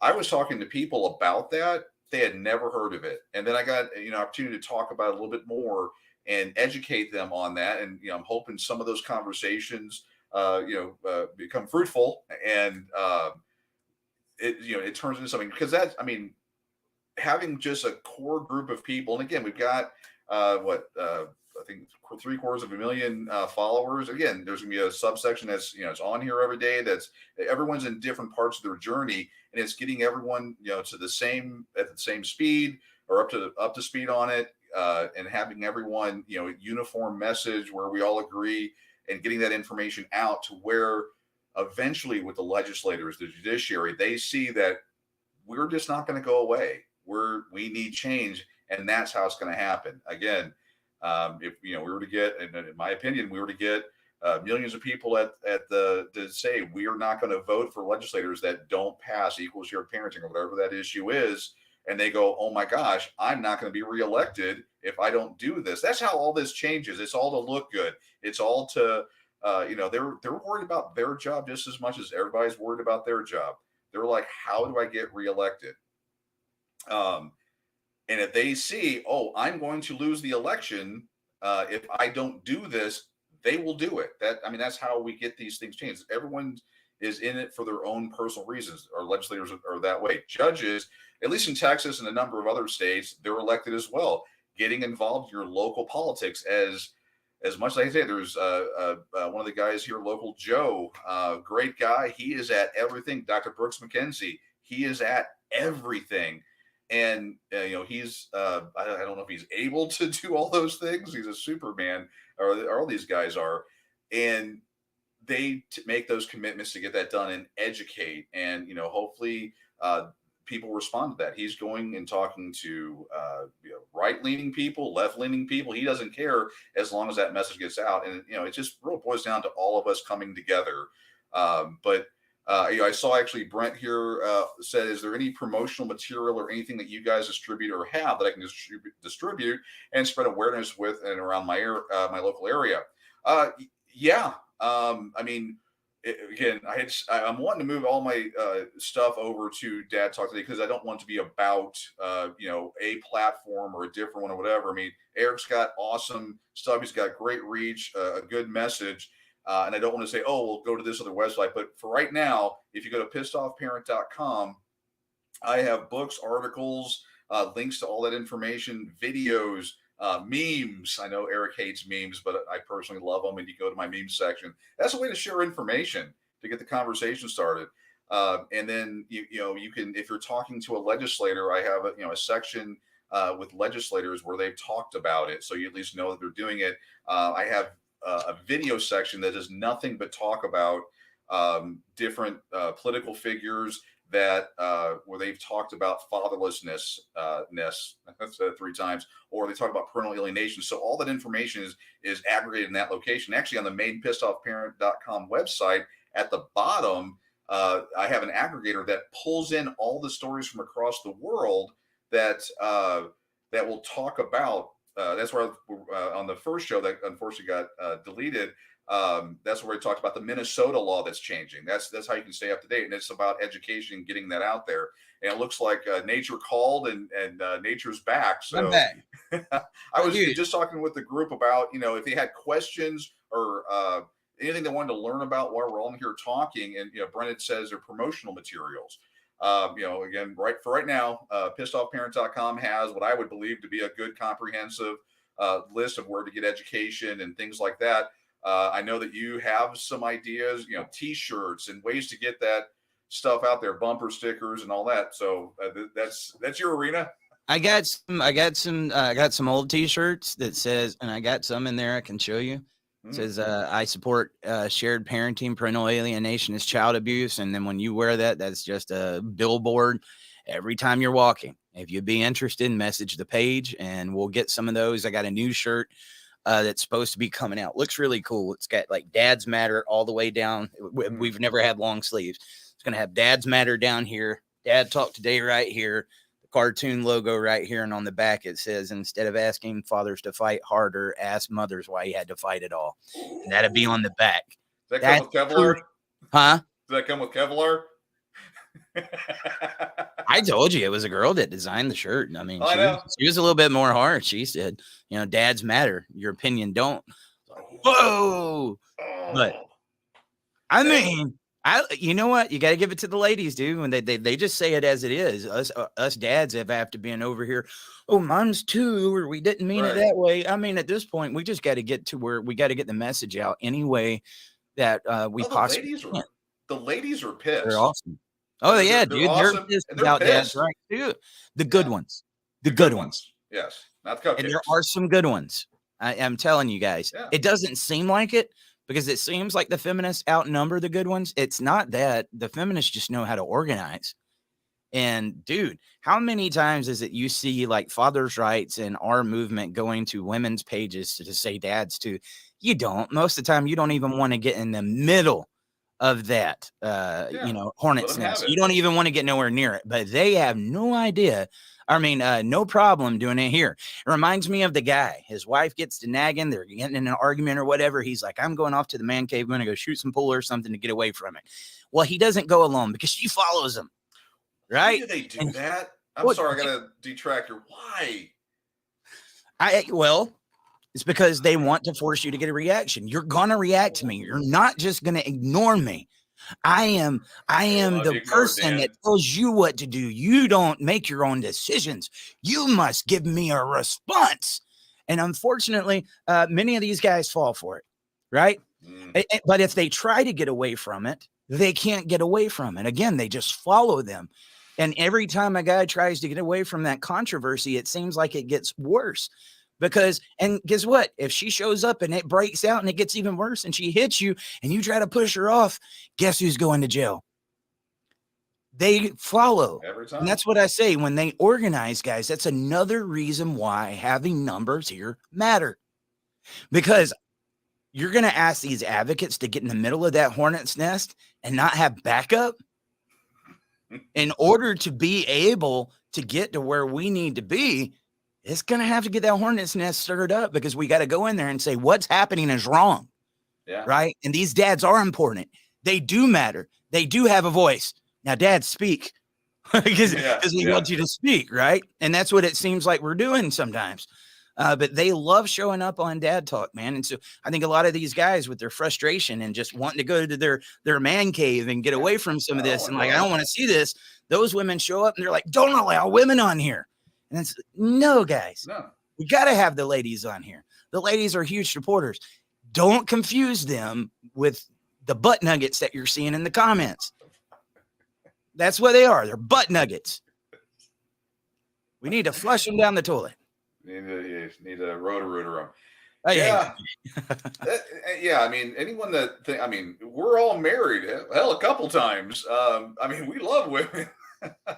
And, you know, yeah, for anyone, I mean, I think statistically, when you look at the data and if Google's right and all that, there are actually more female supporters in these organizations than men. And you know, some of them are in there for wrong reasons, but a lot of them are there because they're like, you know what? I am tired. Paul. Glad you guys like that. But I mean, it is reminiscent. Guy just wants to get away from it. Oh, yeah. Doesn't mean she's not going to follow behind you.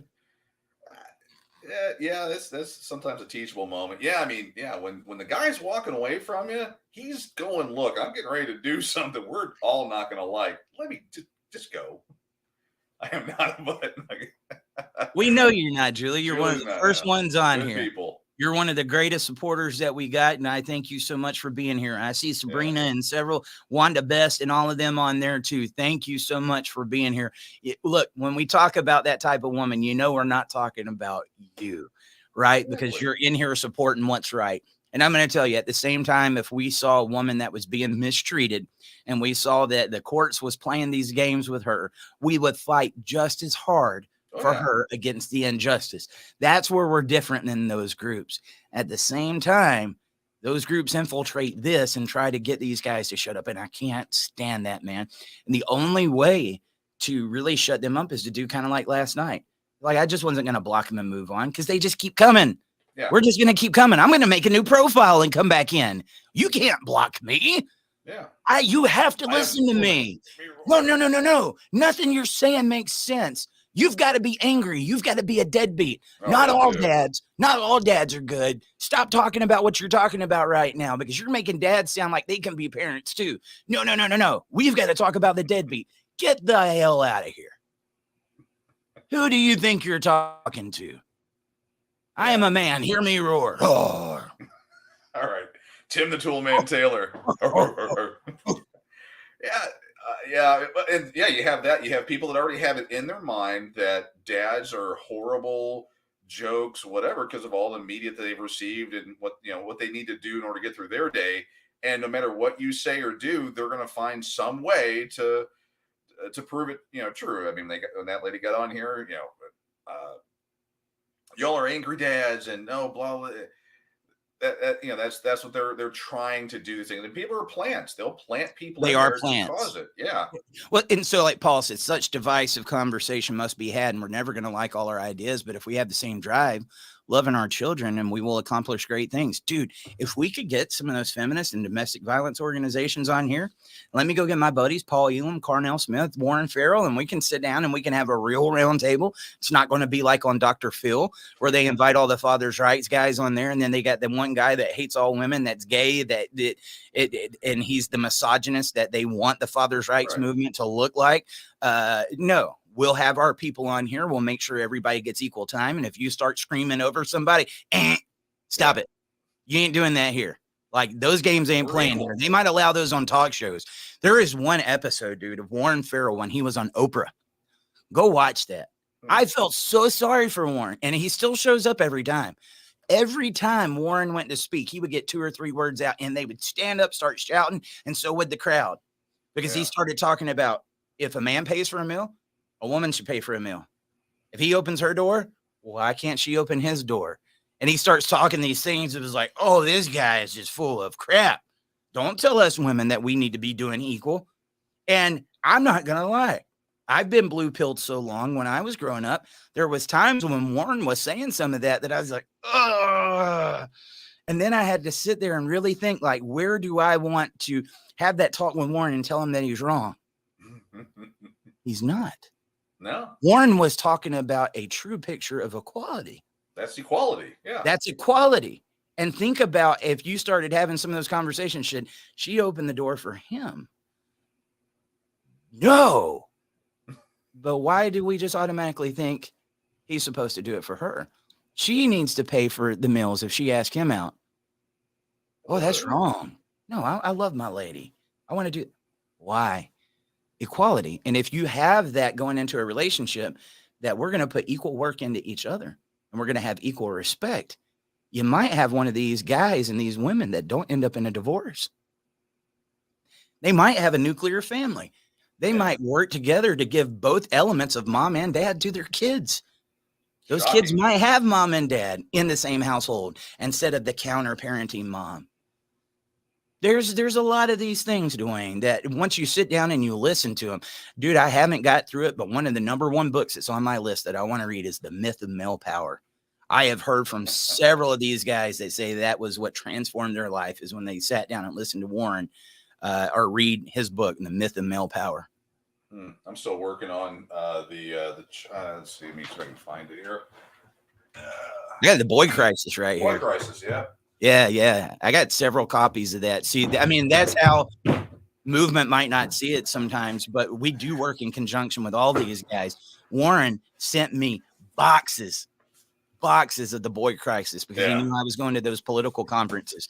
We would have them on our booth, and after we would interview those guys, here's a copy of the Boy Crisis. Take it. Yeah. This book, dude. And then I have this book, which is right next to it. That is a book that my dad read to me when I was a little boy, and I loved it. And I saw it on Amazon, and I had to get it when I was getting this one. So there's a monster at the end of this book. Oh, yeah. So, anyway, a little humor there. Sabrina said, I participated in a parental alienation domestic violence conference. Dr. Jennifer Harmon tried to have a dialogue started from my participant position. It didn't go very well. Let me tell you something. I know Jennifer. Jennifer is a sweetheart. I'm not going to name, but let me tell you some of the issues that we went in, even on this podcast. Again, I said I'm not an attorney. I'm not a psychologist. So I'm not going to get on here and try to explain all that. What did I do? I reached out to the professional and said, come on the podcast. And I want to ask you some questions. And then you do this. What happened? I got one of the psychologists on, and I had parts of the community say, if you have that person on, we'll make sure you're blackballed and you never have a podcast again. And I'm like, you're telling me you're going to alienate me from the professional community just because I'm trying to have a conversation and find out more about parental alienation and educate our audience? But I didn't realize the rift inside of the professional community. There's people fighting over who's going to get it in the DSM-5, who's going to get it in the ICD-11. Is it going to be called parental alienation? Is it going to be called IPV spousal abuse? What is going on here? And then one night I had on Jennifer, dude, and Jennifer is a sweetheart. And dude, people clip that up and trash Jennifer, other psychologists. And I watched that. It's not just here in our community, even amongst the professionals. And I'll tell you, Jennifer promotes the research, and she has been attacked very, very hard. And so there's a lot of the challenges that go on with those guys too. And I'm going to be honest with you, if I was a researcher looking back and saying, like, is this what I get when I get behind these issues? But they're still here. They're still here. But yeah, dude, if you talk to the wrong psychologist, you're screwed. Oh yeah. You're screwed, because now you just alienated yourself from this. We'll make sure Dad Talk Today never sees the light of day if you do this show. And that's one thing, good. I want to give Professor William Burnett, when he heard about this crap that was going on, he educated me a little bit of the history on it. And he said, Eric, I am the founder of the Parental Alienation Study Group. We got a lot of these psychologists and stuff. You do that podcast. I might not agree with some of the people that's on there, but I want to hear their points of view. And if you ever have any one of these guys say that they'll do that again, let me know and I'll handle it. And he made sure that podcast went on. And there, like I said, there's some good ones. And if you don't know who he is, Professor William Burnett, along with Demosthenes Lorandos, he's been trying to get parental alienation into the DSM-5 and the ICD-11 for a very long time. Professor Emeritus at Vanderbilt University. He's been here in person at this studio. I got a funny story about that, by the way. He drives a Tesla. And he had a Tesla. He hadn't had it for long. And because we was going to be doing an interview in here, his wife was going to stay in the car. Well, they hadn't quite figured out that Tesla yet. And that Tesla's got one of those security features that if the key fob's not in there, it'll blast the radio and start the horn. And so we're here in the middle of the podcast and we start hearing the music. She's getting out the car like, ah! Oh my God. William, I figured you'd get a kick out of that. But he's another one, dude. He traveled all the way to the TV studio. But if you see what those guys go through, just trying to put the research and the facts and the data in here, and you're not always going to agree with everybody, but there's people putting a lot of work behind it. There's a great documentary on Netflix with Professor Burnett. God, I can't remember the lady's name. I could have said it if we weren't on this show, but it's about this girl when she was younger. She ended up killing somebody. She was a prostitute. She had a bad life. She had a prostitute. She was a prostitute. She thought this guy was going to kill her after she slept with him. So she killed him. LaToya. Dang it. I was close. I had it in my mind and then I started to say it. And then something like LaToya, I think. Anyway, but William worked with her over like several years, went through the adverse childhood experiences and the things that she'd done. She ended up graduating college and flipped her life so much that the family of this gentleman actually went to the governor and said, pardon her. We want her to be freed. Oh, God. Oh, man. It was powerful. And she really did turn a 180 on it. Yeah. And I think she's out there and she's working with other people, but it was the adverse childhood experiences and the life that she had went through up until that point that had caused a lot of that. But instead of just looking at what had happened, he said, I want to go through this and I want to help her process these emotions. Centoya. I think it was Centoya Brown. Okay. Anyway, you need to check that out. It was crazy because I had done this. Bernetta came on the TV show and stuff. And my wife's like, I got something I want to watch. People told me it was really good. I was like, okay. I'm sitting here working on Dad Talk on my telephone. And I hear this voice on the TV. And I'm like, hold up. I know that person. And I looked up and that was Dr. Burnett. I was like, I know him. And then I started watching the documentary too. So maybe we need to come up with a list of, not that we, recommend, but like, different documentaries that talk about parental alienation and stuff like that. It was like he froze there for a moment, or he's left me. Eric has left the building. So maybe come up with a list, and again in the comments, and maybe put that in there. But I didn't leave far. I'm sorry. I said I didn't go far, man. In Georgia, we're hot, we're cold. We're hot, we're cold. Like woke up this morning, it was cold. Now I'm burning up. I had to put the AC on. You're having hot flashes going through the change.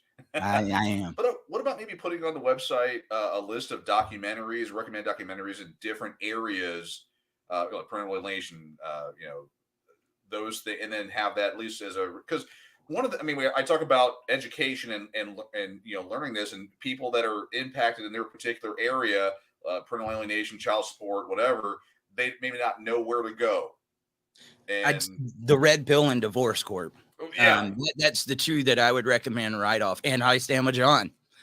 I Stand with John doesn't have a lot of, the I Stand with John, I take that back, has some of the research on there on how many people are going through false allegations. Mm-hmm. And it doesn't sound like a lot. I think it's like 8% of it ended up being like 13.2 million, or I might be off, people in the United States that have been through these. And that's how I met this doctor that's doing a lot of this research. He's exposing VAWA, endtodv.org. Check it out. His name is Dr. Edward Bartlett. And that's how I Yeah. kicked off that relationship. But there was a lot of statistics that he gave me to use in that documentary. And I went and asked permission. I was like, dude, people need to know this. Right. And so those 3 documentaries right there, the Red Pill, Divorce Corp, and then I Stand With John.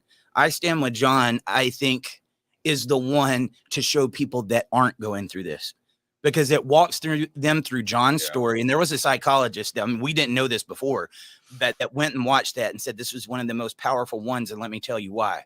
The human mind can only focus on so many things.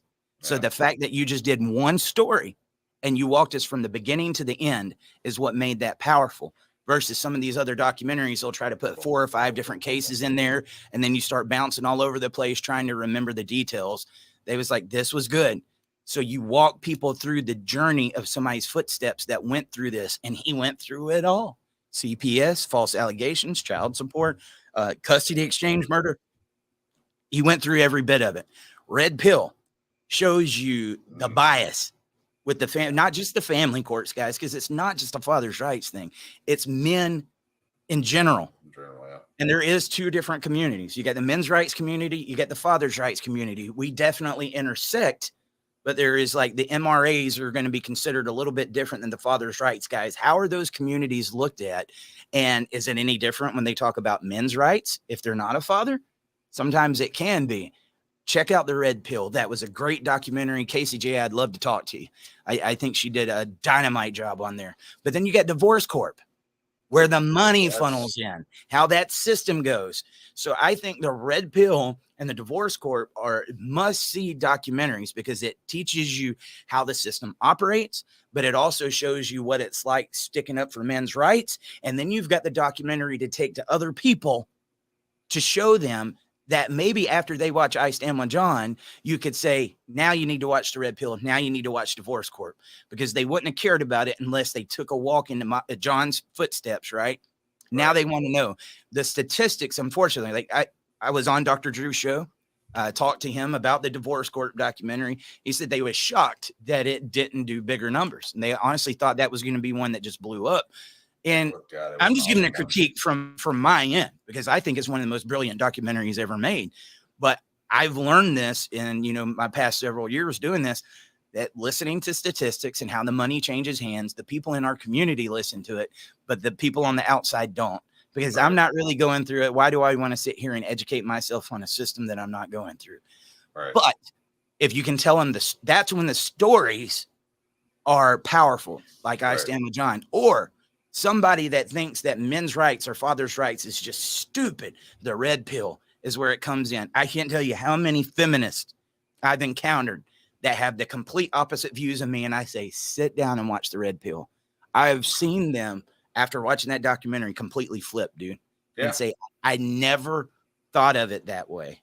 Right. So it's knowing, I don't want to just sit down and say, you got to watch all 3 of these. According to who you're talking to, there's documentaries in the different ways that you can take those. And look, that goes to the scene of where this happened. It goes deeper. It's different. It's a different flavor than a podcast, guys. Oh my God. Sorry. Oh, dude, Jason, thank you so much, man.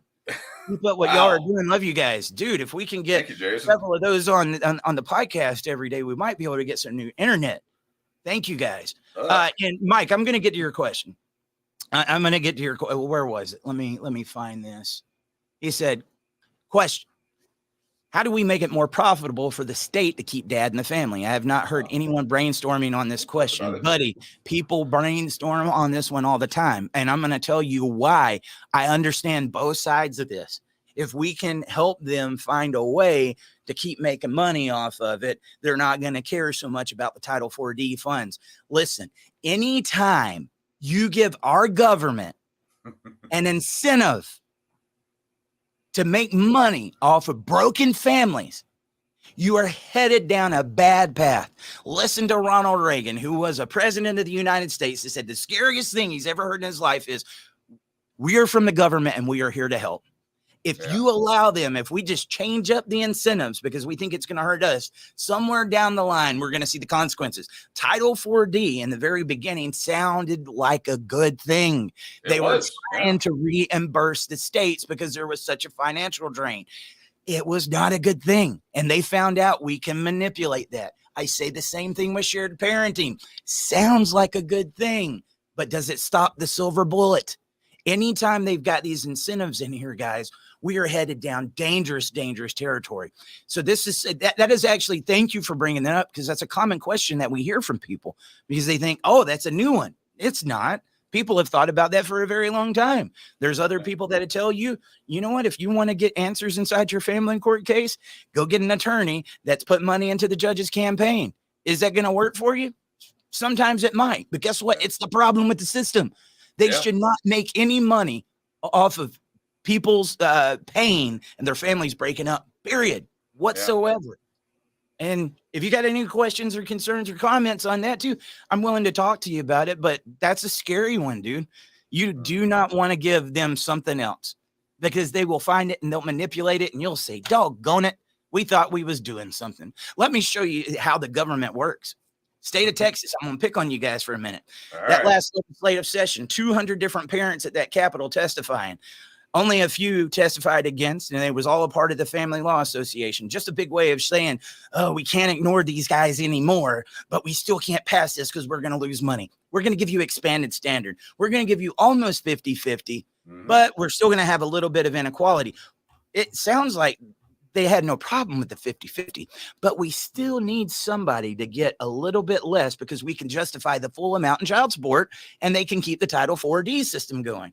Right. They know how to pass. These are attorneys, guys, not all of them, but there is a majority of our legislators, listen to me, that are attorneys, and they're smart people. They know how to act dumb when you put them in the corner with what's going on, but they know how to protect themselves. And it's not just one person in there that's doing it. They know how this operates, and they know what each other needs to do to keep the status quo. It makes too much money. So saying, let's find another way for them to make money, but it.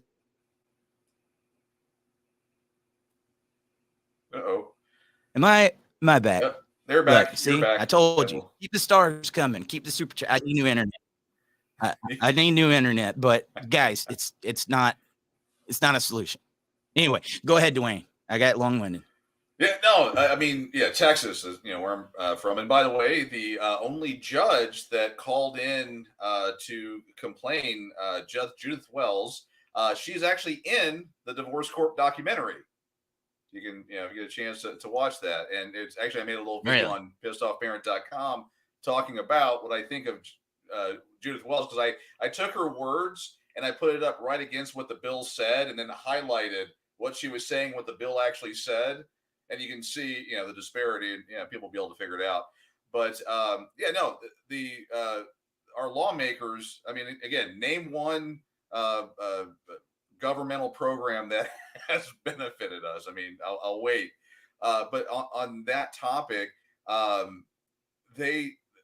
over in Texas, I'll speak for Texas specifically. They know that our state budget would not be made without Title 4D funds. They all know that that's the cash cow, and they are going to protect that. So I get saying, hey, what can we do that's going to do that? And we've talked. I mean, I've suggested, other people smarter than me have suggested it, that we break it up between the mom and the dad are paying child support. It goes through the system. That way, the Title 4D funds are there. But there's a lot of different ones. Like I said, and drone on and on about all the different options. But Eric's right, though. Getting this out of their hands is probably the only way that's going to work. They know the system. They know how to make it work. They know the cash cow is there. The only thing that I would think is going to make them change their minds is if they can't get reelected, which is millions of Texans, in this case, saying you gotta either you do this or you're done. And so let's look at, he got a follow-up question. How do we make it more profitable for the state to keep the dad in the family? I have not heard anyone brainstorming on this question. Is dad not going to work and paying taxes, and then when he goes and buys something at the grocery store and he gets gas, is that not making the state money already? Yeah, I mean, this is why I believe, because men are now checking out. I mean, if you look at the statistics and the data that we've had over the last couple of years, men largely are saying we're done, and actually more women are now paying child support because now they're the higher earner because the man's checking out.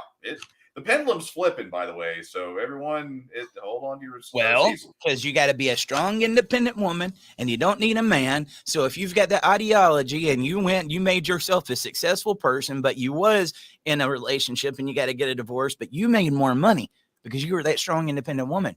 Now it starts coming back towards her because it's more profitable to lessen your time with the kid because you pay more in child support. The bias towards women only exists now, the minority of women that are facing it because of the bias that was created towards men in the way that this system profits. We are on the same side of the coin. And in order to be able to put a spotlight on that, you're going to have to do what we're doing here. And like I said, it really is a collaborative effort. But these are all things, dude. Like, Dwayne, there's so much that the community thinks that hasn't been brainstormed. And that's why I think it would be a good idea to do something on the men's movement and go to these leaders and say, what's been done? Have you done this? Did you try to do a march? Did you do this? Did you do this? And just give our people this to say, when that comes up, watch this. Watch this. Let's get away from this. Because in order to get some traction, to get some movement, we're going to have to do something different. These have been tried nonstop, ad nauseum. We got to try this. I mean, I understand, and that's what I'm saying. I'm not crapping on what you're saying. Yes, if we could find a way to make it profitable, would they do it? Probably, but they're going to find a way to manipulate it too. They don't just stop there, guys. Every time that we allow more government in our life, this is what happens. This is where I really identify with the libertarian. We need less government. And at the end of the day, the government should have never been involved in our marriages in the first place. They should take marriages away from the government, give it to the church, or just say, look, that's between you and her. Yeah. You know what? The only thing we would force you to do is you guys come up with a prenup. So if this does split, we don't need family court because this is what you're going to get. What you got down on there is what you're going to get.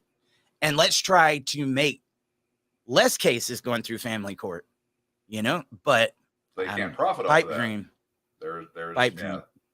That's you the can't issue. Profit off of that.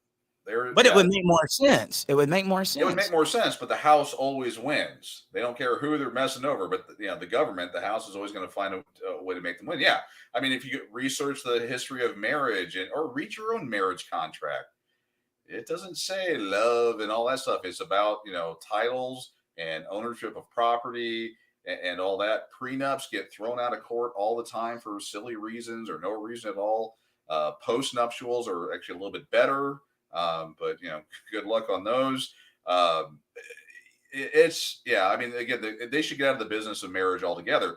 But here's an example that where the state, probably people don't even know about, or well, they should know if they watch the show. So for the last few years, they've been trying to put through the Preborn Bill Act, which allows a mother, I mean, because women are the ones that can give birth and have the baby. It gives them the ability to collect child support, which is those Title 4D funds. They love those Title 4D funds, and it's already written in there from the father before the child's born. It's not good enough to wait till afterwards. They want to do it beforehand. Well, they weren't getting any traction nationally for that. Well, all of a sudden, the Roe v. Wade gets moved back to the states, and now most of the states are they will be able to take advantage of the Preborn Bill Act.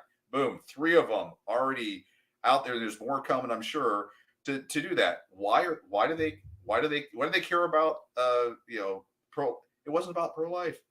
It was they wanted that Title 4D money. I know we're going to disagree on that one, but they wanted the Title 4D money for sure. Absolutely. Yeah. That profits, the government makes profit for 9 more months versus starting at that time later. Now you times that towards how many dads would go through that. Obviously there's a profit to be made. I think the other part of that, it was the Republicans that are pushing this. And so people think we're just all pro-conservative. I'm going to pick on the Republicans here for a second. I think that was their way of trying to make up for Roe v. Wade. It's part of the reason. It's like, okay, we're saying you can't have an abortion at the same time. We're going to make these deadbeat dads pay. So maybe you won't want to kill the baby. Rather than saying, why are you wanting to go and get an abortion in the first place? Let's blame it. You don't want to have them because the dad's leaving. So now we're going to make sure that the dad's there and that you're getting paid. And guess what? We're going to make it good on you, sweetheart. If you don't want to have a DNA test, you don't need one. They'll you want to pick your daddy. You want to pick your daddy. We'll let you pick your daddy. The government and these politicians are simping too. Even the ones that should be on the red pill are on the blue pill. Let's be honest. Pill. The politicians are simping, and they're trying to say this is our way of making up for the ones that are going to be upset with us. Let me tell you something. Something we learned a long time ago. No amount of apologizing and that is going to make up for that. Those people are going to be on that issue no matter what. And at the same time, they think that's a great idea because we can look like we're making up for this while at the same time, we're going to make money off of it. Now we've got 3 different bills going in there because while we make one look good for you, there's going to be others in here that's going to have even more loopholes that makes even more money for the system. You go back to the state of Florida. I'm going to pick on them. Florida. We're leading the state in parental rights. We're leading them. They put out like a $60 million fatherhood bill. Sounds great for you dads, right? They're going to make resources for you guys. We're going to help you get better jobs. Could you imagine if that $60 million went towards fixing this system and getting dads equality and preserving his right to be in his child's life other than we need you to get a better job? Well, if I get a better job and I make more money, does that mean I still pay the same in child support? No. We gotta do look, man, we helped you. We helped you go get a new trade. We helped you get more money. We need to increase that child support a little bit more. Yeah. And most people start realizing, your internet. You get Sarah McLachlan here sing a song and, just 5 cents a day. Help this poor man get internet. You can feed a child for 35 cents a day. You can.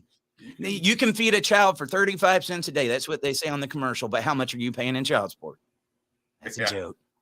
It's a joke. But I mean, at the same time, dude, all these legislation comes in to tickle your ears and make you think on the surface. Fatherhood bill, better jobs. Sounds great. Guess who profits off of that? Every time the government gets involved, it's not for you. It is not for you. It is for them. And that's what the government does. So in order to get the government to get the hell out of our lives, we want to create more government? No. Does that ever work? We need to get them out of here. And dude, if you ask me, somebody said Eric for president last night. There is no way on God's green earth that I want to be in politics. But I'll tell you what I would do if I did. One of my first actions would be Republican Party, Democrat Party, Libertarian Party, abolish political parties. No more political parties. We're not letting you have these political gangs and this PAC money and all this stuff that's coming through. I would completely do away with all the different lobbyists like Big Pharma and stuff like that. If you're an attorney and you're going to be in office, you are not going to be able to vote on legislation where that could benefit you or where you could lose money because you might have a conflict of interest to make sure the right thing isn't done because it protects or destructs your career. Right. We're not going to do that, man. There's so many different things. I would legalize marijuana. I'd do it. I am not, don't want to be, but at the same time, that's another thing that's out there. So there's just a few different things that I would run on. And because I tell you what, dude, I'd rather see somebody on CBD or doing some of that than putting them opiates in their mouth or taking them antidepressants and the other things that they're doing.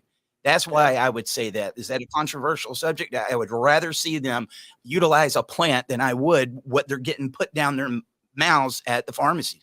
But the political parties need to be abolished, dude. They're political gangs is what they are. And they protect the interests. And people stop voting just one side of the aisle thinking because they're on this side, they're doing this. There is establishment on both sides, and they are not there to protect you or me. They have no clue what it's like to walk a mile in your shoes. They don't know what that extra $2 a gallon in gas is doing to you. They don't know what those $7 a dozen of eggs is doing to you. And then on top of that, we put this broken system with these guys paying child support, and in no way do they care about any of your struggles and your trials. You're coming to Dad Talk, a place with limited resources and a podcast trying to sound the alarm. And They're the ones that could actually do something, but do they listen to you? No, they don't. Why the hell do you keep voting them in? Or why aren't you voting? Yeah. Oh, why aren't you voting? I understand. I'm on the same side. We could say, I don't believe in it. I'm just not going to participate. Well, the last thing you want to do is go and allow that person to get into office. But because they're taking all that money and all those special interests and they're getting these signs and they're doing this virtue signaling, they're going to make it into office, and we have just came to accept it. Why isn't anybody doing anything about fathers' rights? Or there's a lot of these guys thinking it's never going to happen. It's not going to be in my lifetime. It's the same with politics. And if that's the attitude you've got, you're right. You're right. Yeah. Sorry. Go on. Get locked in there. There must be so much energy coming off of you that the internet can't handle you. That's got to be what it is. But no, I mean, you're right. I mean, yeah, boy, it triggers me because we had our local election here and we had a district attorney in that race, and research for what the district attorney does. I was able to get the data on her 25-year record of doing the job. Then you got this other guy who steps up, collects a check, and that's it. He doesn't do anything. Actually, he came on a show and said he's not going to do anything about one of the issues that the district attorney should be handling, and it was for custodial interference. And I kept trying to sound the alarm, get it out there. People were like, I'm still going to vote for him because he has a specific letter next to his name. I heard that she's this candidate type, and I'm just no. Or I heard that she's for this or for, nonsense. I'm like, here was all the data, and it did not turn out well. And but they're the same people that come on shows and reach out and go, hey, Dwayne, I can't see my kid. Well, let's see, who did you vote for district attorney? I've shown you the data that shows that the district attorney currently doesn't do squat. We have someone that said they will make this a priority. They will make the changes. Alan West. And well, that's don't get me started. Attorney General. I know you're talking about Attorney General, but I'm talking about Alan West, dude. You had a governor that was going to fight for you, and you didn't get him in.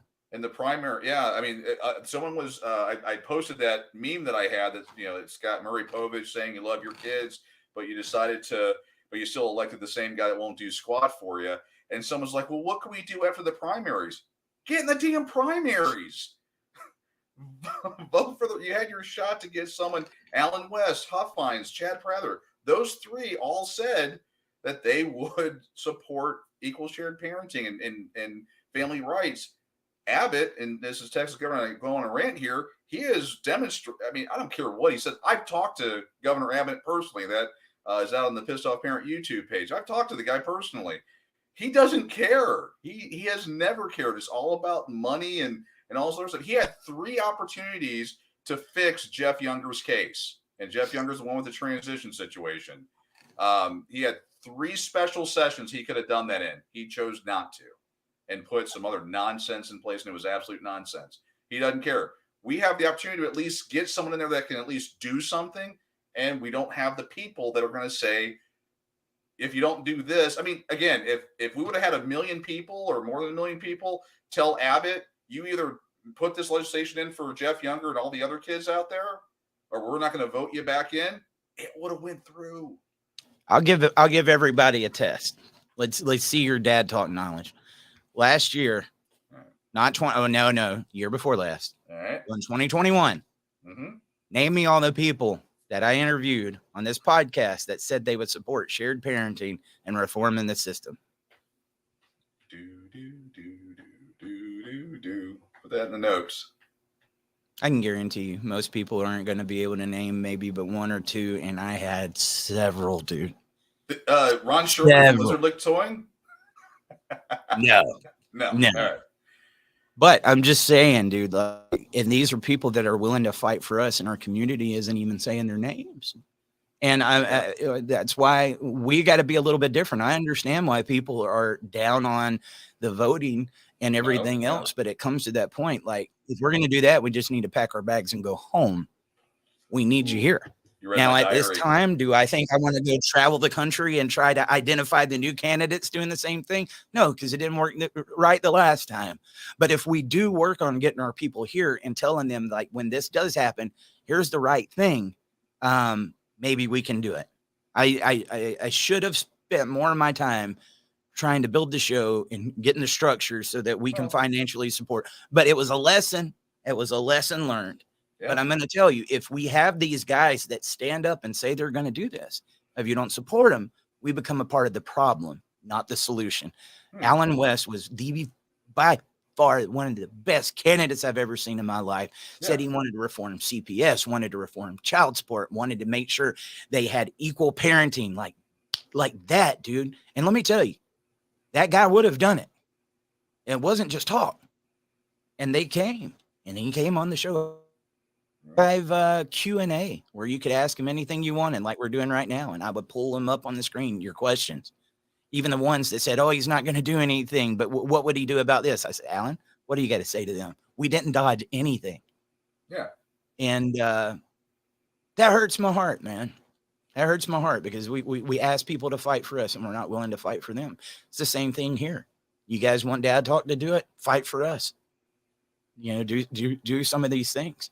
I think it just gets to a point. Like I said, people give up hope and they're just, but we'll still get in here and talk about the problems. We'll still get in here and talk about how bad it sucks. No.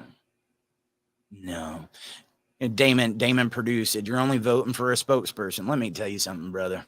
A lot of them guys, that's what they are.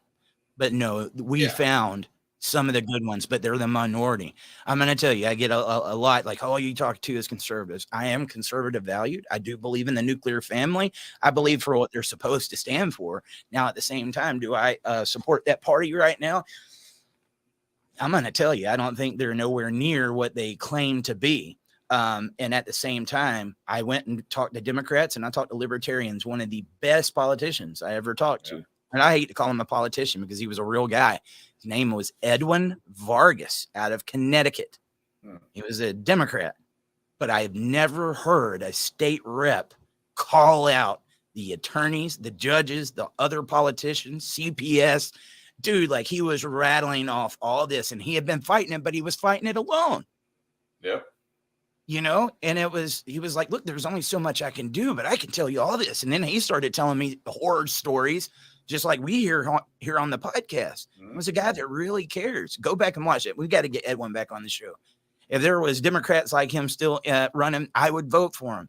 Yeah. I mean, he was pretty much conservative. He's not a religious guy and he's okay with LGBTQ, but that was the only difference between him and some of the more hardcore conservatives. And I'm not bringing that up to say which side of the aisle do you stand on with that. That's not what we're here to do. We're talking about fathers' rights. Well, that's why they're the lawmakers. You still got to talk to them. Yeah, even if they get in, you don't agree with their all their politics, but you can, hey, parental rights, fathers' rights, equal shared parenting. You do that. 2018, Gina Kalani. The video is out there actually on Pissed Off Parent YouTube. Go back to I think 2018 time frame. Gina Kalani, she's a Democrat, and she was taking to task one of the Family Law Association guys that was spewing the nonsense about how equal shared parenting is bad for children. She tore him a new one, but she is definitely a Democrat. She and I, I worked on her campaign a little bit for her. And I'm a hardcore conservative, but where we can agree and where we can, lock shoulders, that's where we need to be. And that's what, that's the larger message. Working with these people, show them that we're there to support them. We had a Democrat that sponsored our bill in Georgia, dude. Yeah. He came right back from CPAC interviewing Dr. Ben Carson, Kim Klacik, Jim Jordan, the who's who of the conservative party. And we was well accepted. And then the next week I go to my capital up in Georgia and the Republicans wouldn't talk to me. It was a Democrat that wanted to carry the shared parenting bill. And a reminder that none of this is cut and dry, you know? And I could go into it thinking that I already know where they're going to stand, but that's sometimes not fair, guys. Yeah. Well, as a side note to Gina Kalani, after she took the Family Law Foundation to task. If you go on to followthemoney.org, shortly thereafter, they sent her, I believe it was 75% of their budget as a donation to her campaign. Family Law did? Yeah. Yeah. I have screenshots on the video. You can see it with your own eyes. What happened? How? Because they tried to buy her. I don't have. I'm sorry, I don't have it up. This is the website. I'm having some internet issues on this site, but if you go, I think it's under child support. Yeah, I'm having all kinds of internet issues. I'm having some internet. They're shutting us down. But if you go to pissedoffparents.com, the YouTube channel, and or Google Gina Kalani, Texas Rep 2018. That's on there. And then I even commented in the video and showed the screenshot that right afterwards they donated a buttload of money to her. Don't know why. Maybe they really honestly felt that she's a candidate worth supporting. I'm sure that was the reason. Again, they got so much money, so much influence, and Gina needs to know, and I believe she still does know, but we need to stand behind these people. So because again, they're being faced with a lot of money and a lot of influence. They need to know that they can count on the people to say, we're there for you. Wanda Best said an even bigger concern with so much paid out in child support is loss of investments and impacts the economy. That money, which would have been invested, is diverted to women who don't. The system that just doesn't create poverty now, but future poverty. That is a great point. That is a great point. And so while they think they're making money, let me tell you something. If this country's politics and these guys were smart and they knew how to run it, we wouldn't be almost $30 trillion in debt. So you go to them and tell them, hey, there's a bad problem here, but it's going to take away money from that budget. Nah. Yeah. I mean, dude, it's, the problem is, you know what? John F. Kennedy, one of the last great Democratic presidents, knew what was going on. What happened to him? Yeah. I mean, you can read the Warren Commission tome. You can watch the alternative theories. You can come down to Dallas and read it and see it for yourself. Yeah, something was up. I mean, single bullet theory, all that. Yeah, there's some good documentaries on the single bullet theory.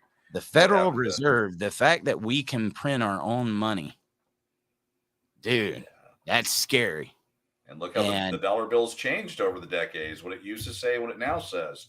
The bill's a debt now. We're gonna get off that one. I don't want to. My internet's going. Your internet's going. Something's weird here. Yeah, my internet's going out. All right, guys, and you know what? It's probably about to end anyway, so might come back on a little bit later on. Or you know what? I was supposed to do the show with the father today. It's the anniversary, so if that's going to be able to be pulled off, I will let you know. Until then, I hope you guys are having a great new year. You started it off with us. I started it off with you. Crazy thing. You talk about low testosterone, dude. I'm just now waking up. I've been up since I'm getting over the wooziness. But you know what? Maybe my dreams have come true. Maybe the boss interview, the person that we need to really get this movement on track, was Chuck Norris. If anyone's going to do it, I mean, child support and all that stuff was there, and then Chuck Norris came in. Did it all. Come on, Chuck, call into the show or reach out to Eric. You got to have me on. If you have Chuck on, you have got to have me on. I will pay you. I don't care. I want to have. I got to meet Chuck Norris, man. Dude, dreams are so weird. Sometimes they just don't make sense, And that was one of those. You wake up and like, what? What? I think it might be from the Chuck Norris jokes we've been making on the show. Yeah. The crazy thing is Stephen Hawking says those dreams are things that we're actually living in another universe through the black holes. The multi-universe. The multi-universe. Yep. That's a future subject. We got to find out what we're going to be talking about over the next few days. I tell you, blending families is one that we need to put some time behind. But also the petty things that women do. Okay, you're not taking your toothbrush over to your dad's, or you're not doing this, and I'm sure that we are going to get some great stories off of that because there is no shortage of those things happening. I might actually save that petty things moms do for next weekend. That way we can make sure everybody's off of work and then they can contribute. So lots of stuff coming up, guys. Thank you so much through 2022, through 2021, 2020, 2019 for supporting this show. And without you, we're not going to be able to continue. So if you can support us, it means a lot. There's the Cash App. There's the Venmo. Dad Talk Today, no spaces. I saw Wanda. Thank you. I noticed that yesterday. It's if everybody does a little bit, it definitely helps. Patreon.com/Dad Talk Today is where you can give a monthly contribution towards the show. Also on Facebook and YouTube, there's memberships. And on YouTube, you got some really awesome emoticons for those memberships. So please, somebody use them because I want to see it pop up beside your name with the red pill, and you done messed up AA run, DNA test. I want to see some of those. So check out those memberships on YouTube. You can do the super chats, which we've been seeing people do it lately. The stars. And I do believe the more you do these stars, guys, it's helping us with the Facebook. It's helping us with the algorithm. So please continue to do those. If we can get star parties going as soon as we start this show, I honestly think you could see just one little thing that could blow it up, and you could see Dwayne, not Twerk. Not. Okay. I don't really want to see it. I don't. Do the. I got my moves. You got moves? Yes. That's Are they like Jagger? You got moves like Jagger? I move like Jagger. Oh, Mick, still getting it down, man. Oh yeah. Don't let the gray hair fool you. I'm ready to rock. But guys, we'll somebody said Dwayne. No, that's bad. I agree with you. I feel it in my soul. I gotta get out there and get the music going. I gotta feel it. You ship your bed. I ship my bed. Shane Jackson, thanks, man. Did I get the name right? It's Aputiki. Halaputik. I guarantee you I messed that up. There's a few of those words in there that are silence. Kiddos, dads, have a nice year. Paul, you've inspired me. Emmanuel, he said you have to dance for a star party. Dwayne, it's your moment. Let's see if they actually mean it. It's not a star party yet, right? He's got to do it before or after. You guys say. Well, I need to see before I give the goods up. I got to see it, come through. I got to get dined. I got to go to have a dinner. I'll dance too. You want to get the robot? Oh yeah, the one. Who started that? Yeah, I think that was a Michael Jackson thing, wasn't it? I don't know who I was channeling at that moment. Don't know. I got nothing. Emmanuel sent in some stars. Uh-oh. Is it getting started? Let's see if I can do that. Keep them coming, guys. Keep them coming. This was going to pay for my chiropractor bill. Dwayne needs an OnlyFans. Only dads. You know what's sad? I've actually heard of some of these situations when these guys are going through divorce or like their exes that are doing that OnlyFans. Yeah. Yep. Yeah, I don't know about that one. Dude, what is the world coming to? But you know what? If somebody could just sit there and show their assets and they have people paying for it, I don't agree with it. But you see why they're doing it. You do you. That's the. Mike said, "Don't hurt yourself." My hip's talking to me right now. I need to get stretched. Is it already?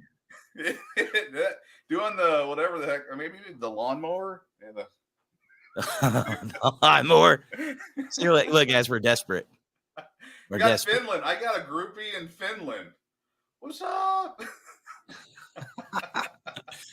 All right, guys. God.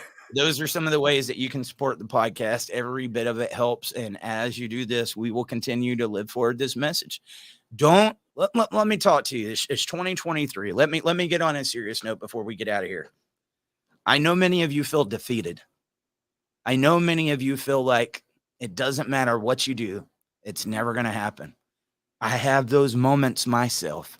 because I speak so passionately about this. And then it feels like nothing happens, and you'll be sitting in here like, why am I doing this? It's easy to get in those moments of defeat and feel like it can never happen. If we want to have a New Year's resolution, let's make it with this movement together. We want to make this thing go forward. What can we do different in 2023 that's never been done? The mini series is one of them, but I also got some other things in the work, guys, that should help this movement take off. And I'll promise you, I'm paying attention, Dwayne, to the people that are here now that don't just show up later and want to ride the wave, right? For the ones that are here now and they're contributing, they're liking, they're sharing, they're giving us the stars or what they can. I am making note of those because I am a loyal guy. Oh yeah. Okay. There's many people that want to show up after it's already done. And oh man, I love this show. I've been following. It's like, dude, it's the first time I've seen you in here. You know what I mean? I pay attention. I know these names. I know who they are. Even though he says Imperserb on YouTube, I know it's Mike. Okay. Jason, Julie. I know who these guys are. I tell you one thing that's crazy about this community. You got some of these guys that's got like 15 and 20 profiles. So you just need to know which personality that they're using for today. Yeah. A lot of those is, trust me, it's out there. Oh, yeah. But I can't, dude, just show up, like, share, subscribe, comment, get active in the community. We got So Ryan Hoffman is P1 Cur 3R on YouTube. Oh. So that was so he was watching from both channels. Yeah. Dude, got it. Yeah, right there. Ryan's there you go. It. Watch it from all channels, guys. There you go. Make sure you're on all of them. I tried to do a little bit different stuff on every platform. I really want to get rolling on Twitter. You know, the crazy thing is, dude, I kid you not, I never did much on Twitter, even though I had interviewed all those politicians and they'll tag me like interviewed by Dad Talk Today. We should have been huge. If you look at the people that have been on this show, we should have been huge with the amount of people and the quality of people that we interviewed. At the same time, it was just like Twitter never take off. I never knew what was going on. The week Elon Musk bought Twitter, I had more followers in that week with doing nothing than I ever have. And I was like, the only thing that changed was owners. Like I used to get one every other day or something like that. You get somebody that's following you, dude. It was like several times a day. Somebody's following you. Somebody's following you. And I was like, what is going on here? So we haven't done much. And dude, whether you know it or not, you can actually watch this show on Twitter. There's not many viewers over there because we just never put much time on Twitter, but we're going to now. The memes and the other posts and stuff, they're rolling every 15 minutes on Twitter. So if you guys want to get over there and interact, I think his plan is to not only make Twitter a bigger social media, but he's wanting to compete with YouTube. Now, if this was anybody else saying you want to compete with one of the #1 searched things out there, that would be a little bit of a stretch. But if Elon puts his mind to something, and the one thing I like about Mr. Elon Musk, he believes in the free speech. Yeah. He believes in the free speech, whether he agrees with it or not. I've sat there and watched him let people put him down for everything he is, but that was free speech. It's there for a reason. Yeah. So I want to make sure that we are growing it everywhere that we possibly can, and everywhere that you guys can follow us. It definitely helps. So I appreciate that. And that's just a long way. Don't feel defeated. I know you feel defeated. I know it feels like we are still the little guy. There's something though, Dwayne. I've always liked being the underdog. Yeah. I've always liked being the underdog, doing the thing that they say can't be done. From the very beginning, I've been a rebel. And it's a long way to go in a short time to get there. Long way to go. Short time to get there. I mean, but I look back at the very beginning when I had to pick Dad Talk Today instead of Dad Talk, and telling people this idea of this podcast that I wanted to talk about father's rights, parental alienation. There's people that laughed at me, dude. And some of them family. Yeah. Some of them family. Yeah. Like, oh yeah. Well, guess who's wanting to help now? But there was people that won't understand your vision. They won't understand the things you're wanting to do and the path that you're wanting to go down. But once you start getting a mile down it and it starts taking off, that's when everybody wants to show up. But you got to understand something. Not everybody understands what's inside of you. And that's why I tell you guys all the time, like, how do I get involved in the movement? I don't know. but you'll find a way. If you really want to find a way, it is speaking your heart. And there might be some trial and error in there. Mhm. And there's going to be people that are going to second guess everything that you do. Are you doing it for them? Or are you doing it because you believe in it? Do Right. you need them to believe in you? No. You just need to have that vision, that opportunity, that passion, and get out there and make it happen. If I would have allowed the naysayers, we wouldn't be here, right? Yeah. I wouldn't be talking to you guys right now. Stop feeling defeated. When we all feel defeated, we are defeated. But if we can get our people on in there, Martin Luther King said, I have a dream. Gentlemen, I have a dream that one day parents won't be judged upon their gender, but by the love they have in their heart. How about that? We can have that dream too. We can be that movement. Let's do it. Yeah. Get a little hope. You know what? Let's give everything we've got behind 2023. If it doesn't work, we'll have this show again at the beginning of next year and say, okay, we were wrong. Let's do something different, or say, you know what? I'm sorry, guys. We lied. Yeah. Well, the old But saying I'm about, confident. yeah, you didn't succeed on your first try is usually after 100. I mean, I failed 99 times, but I made it that one time. It's hard work, trying something new, stepping out in faith, trying to find different ways to beat this, beat the system and make this happen. Thank you for bringing this up. Uh-oh. Because I know we sound like a tinfoil hat sometimes. But Sabrina Hayes on YouTube said, yep, you are being censored on all platforms. I have to intentionally search you on Facebook and YouTube, though I watch frequently. You have yet to pop up on my feed or get notified. Yeah. That's why. The thing is, YouTube is a tricky one. You can't just subscribe, because if you subscribe, you're subscribed. You might see the feed every once in a while. You have to subscribe and ding the bell. You got to do it. And Facebook, guys, it has the bell too. Right. If you're watching us right now on our feed, there is a bell up there. And if you ring that, that's going to make sure every time we go live, it says Dad Talk Today is now live. And we need you to do that. But yes, the censorship is real. They did something with my platform at one point in time I've never seen on any other platform. That when you went to like Dad Talk Today, it would say, are you sure? Some of the views on this is controversial. We suggest that you go and look at the content before you want to follow this page. And then down there, are you sure you want to follow this page? What about what we are doing is that bad? Todd Ashley, Facebook is throttling you. Tell me something I don't know. And it's weird. Every once in a while, it's like the algorithm kind of goes away somewhere. I went live for 45 minutes last night and it got 7,000 views. Yeah. And dude, even that. All right. Well, let's go back to Christmas Day. I went live several times for like 30 minutes or something like that. I had 2 interviews that day that both got 100,000 views apiece.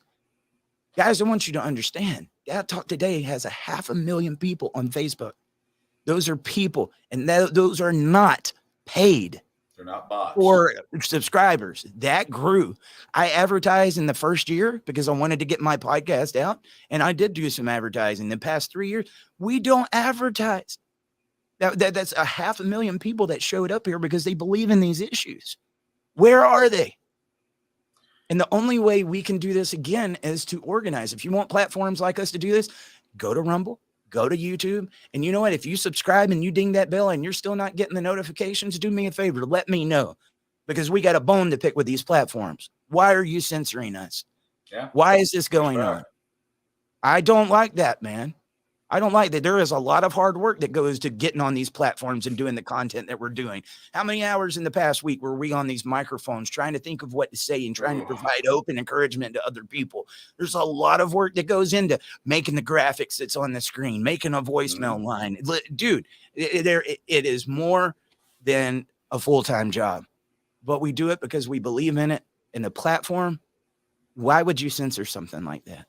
You know what pisses me off so bad, Dwayne, is you can go to some of them feminist pages. They can say anything they want. I mean, anything they want. If you even said something minutely close to that went against their message, you would be gone. Gone. In a heartbeat, yeah. Yes. So that's why we need people, like, share, subscribe, and talking to people and saying, hey, these two wacky guys have a show every 7 days a week, 9 a.m. Central, 10 a.m. Eastern, and all the different whatever time zone you're in. Check it out. Here's a link to the main show. Actually, my mother-in-law, she got on last night and said she couldn't find it. She'd been looking for it, couldn't find it. So I'm like, oh, you have to do this, try to get it here. I mean, she wants to, see what I talk about all the time. Sabrina said she subscribed with the bells dinged, and she's been on the live for the past 3 days, and it still didn't tell her we were live. Think about that, guys. Yeah. Do me a favor. I haven't been doing as much over there, but Rumble, we need to have that Rumble platform ready to go. Because I want you to understand something. Oh, Free Wrigley says, doesn't tell me that you're live either. Yeah. All right. Think you're hearing this. That's not just me saying that. They're not telling you. And the sad thing is, guys, if we was to lose those platforms, all that hard work that we put into getting these followers, making that content, all the content is gone. And then where are we at? I think the Dad Talk Today is a very strong voice in this movement. And so it's little actions like that. Go subscribe on Rumble. Make sure you're on YouTube. Make sure you're on Instagram. Make sure you're on Twitter.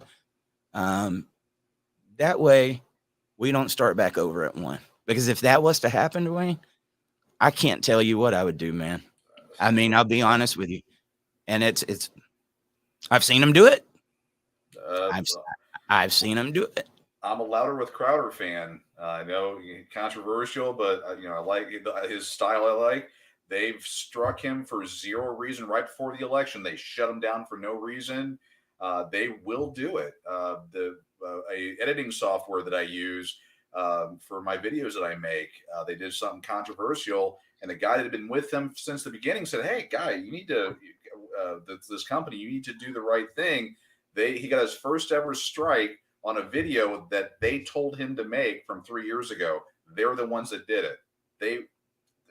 They'll shut you down if they don't like what you're saying. If you make too much noise, they will shut you down. I mean, we see it. This isn't tinfoil hat crap. We see it. All right. If there wasn't 500,000 followers, I wouldn't be questioning this. Yeah. Again, dude, it's 480,000 people following just on Facebook, 103,000 on Instagram. Look at our numbers when we go on Instagram. Mm-hmm. Guess who owns Instagram? I don't want to go too far into that. You know what? Facebook, thank you for allowing us to have a platform to do what we're doing. YouTube, thank you for giving us a platform, because back in the day, you would have had to rely on media to talk about your issues. And there's the good side and there's the bad side. Anybody can go on a Facebook Live. Anybody can do a report and say, hey, look, I'm a podcaster. I'm doing this. And there is a lot of people that don't know about journalism, and they don't know how to tell the stories, and they create more problems than they do anything. At the same time, I'm thankful that we had these platforms. And not long ago, I mean, back then, even if I would have wanted to get involved, if you wouldn't have been a multimedia corporation, how would you do what we're doing now? The only thing I would say to you is, if you want content creators, Facebook lost 2/3 of their overall profit this year. Yeah. Think about that. If you want people to create content and you really want to see the world get better instead of the divisiveness that we're seeing right now, listen to what some of these guys are saying. I know that what we fight for here is important and just. Yeah. And I will do it until my dying breath, man. Where I'm going to fight, and I'm going to fight for fathers' rights, and I'm going to be proud. I'm going to be proud. You know, being in the political arena, a lot of the censorship that I faced, allegedly, when I did my first CPAC. Yep. When I went to my first political conference. And you see the numbers. You saw it. This isn't opinion. You saw the numbers. When you went to CPAC, boom. Well, look, you go and look at my numbers before that. Yeah. Guys, I get higher ratings if I just turn on this microphone by myself and let me tell you. Well, let me tell you something, brother. And I get in there and I just say whatever's on my mind. Then I would have these politicians that were big, that should be pulling big audiences, and then show it with like 100 views or something when you got a Dr. Ben Carson or a Ted Nugent. Ted Nugent. You know what I'm talking about? Like a Ted Nugent. Come on, dude. And once we started talking politics is when I really started to see it. And those aren't the most entertaining conversations. So I could just get on here and go Hulk Hogan every day. Let me tell you something, brother. But we wanted to act towards solutions. And we go into the people that we thought could help with those solutions. And then it just starts getting held down. I do believe that this movement could have been a lot further along than what we are right now if some of those obstacles weren't in the way. Unfortunately, we got the obstacles. And the only way that I know to overcome them is to arm you guys with the knowledge that we need you like, share, and unsubscribe, and ding the bells, ring that bell. Okay. Get it out there. Make sure that you're supporting, because that gives us more resources to make sure that we have the ability to stay on in there. That's it. Sorry. I saw the last comment that popped up. I think, yeah, he may be onto something. That, you know what? I'm a dancer, and I think Zuckerberg, he's afraid to get shown up by me. You don't think Zuckerberg can beat you in a twerk battle? Yeah, or a human battle, but that's a different topic altogether. Well, I mean, Father X Custody said if you made your website your central contact point, people will always find you there. Backup plan. And you know what? We just recently got the website back up. Let me tell you what happened. Somebody stole my credit card or my debit card and bought $1,000 worth of dog food to go to Hollywood, Florida.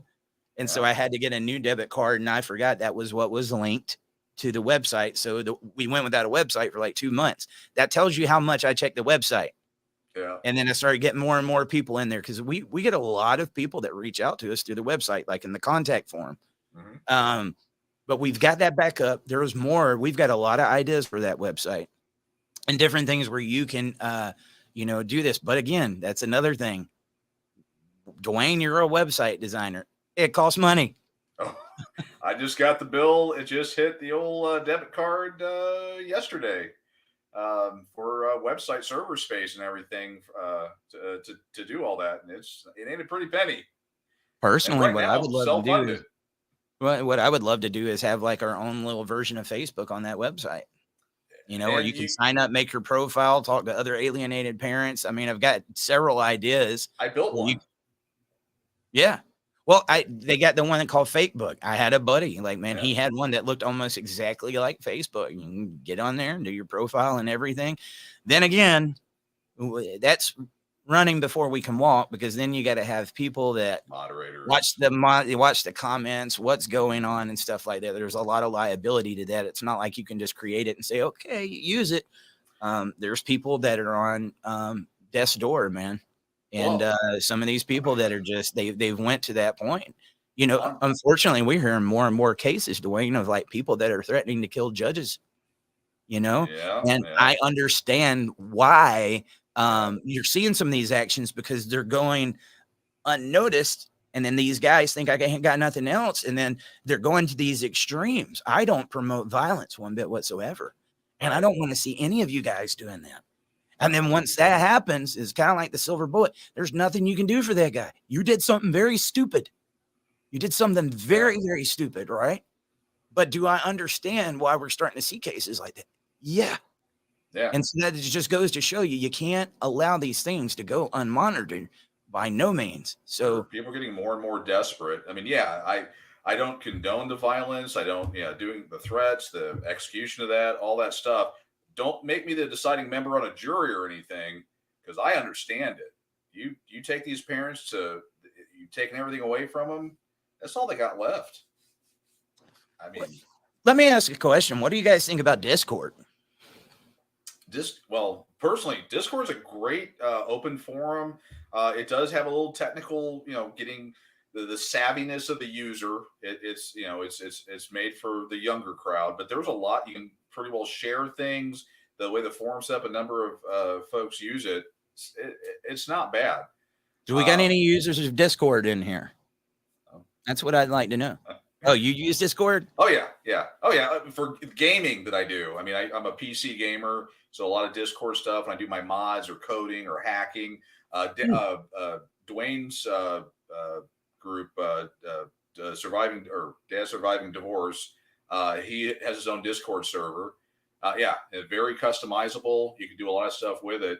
On the website thing, I had built this on actually Pissed Off Parent one of the iterations ago. I had chat lines set up to where you could get immediate help through chat, a voicemail, a forum, a number of different things. It just unfortunately no one was using it, so I it was a lot to maintain, so I took it down. But if Yeah. the Equal reaction. Some people saying I love it. Some people saying it's too complicated. yeah, But I mean, I guess it's about having on every platform that you can, right? And if there's people that like the Discord, we can operate that too. I tell you what, I'd love to do, and if I had more like people that could help us with the show, I'd love to have like the gamers where the graphics pop up on the screen. This person liked your comment. This person just donated this, or, and then that way we've got all these different things going on. But again, limited to what we can resources. do. We're limited with the resources. I would love to also have a community, and like, dude, I could probably start this. And the only thing that holds me back is saying, guys, we need money. Because you don't want to turn away somebody that needs something, but at the same time, in order to be able to run it and to get people involved, I'd love to have like a men's chat group where we have like a meeting once or twice a week where everybody could just join on video and talk to each other.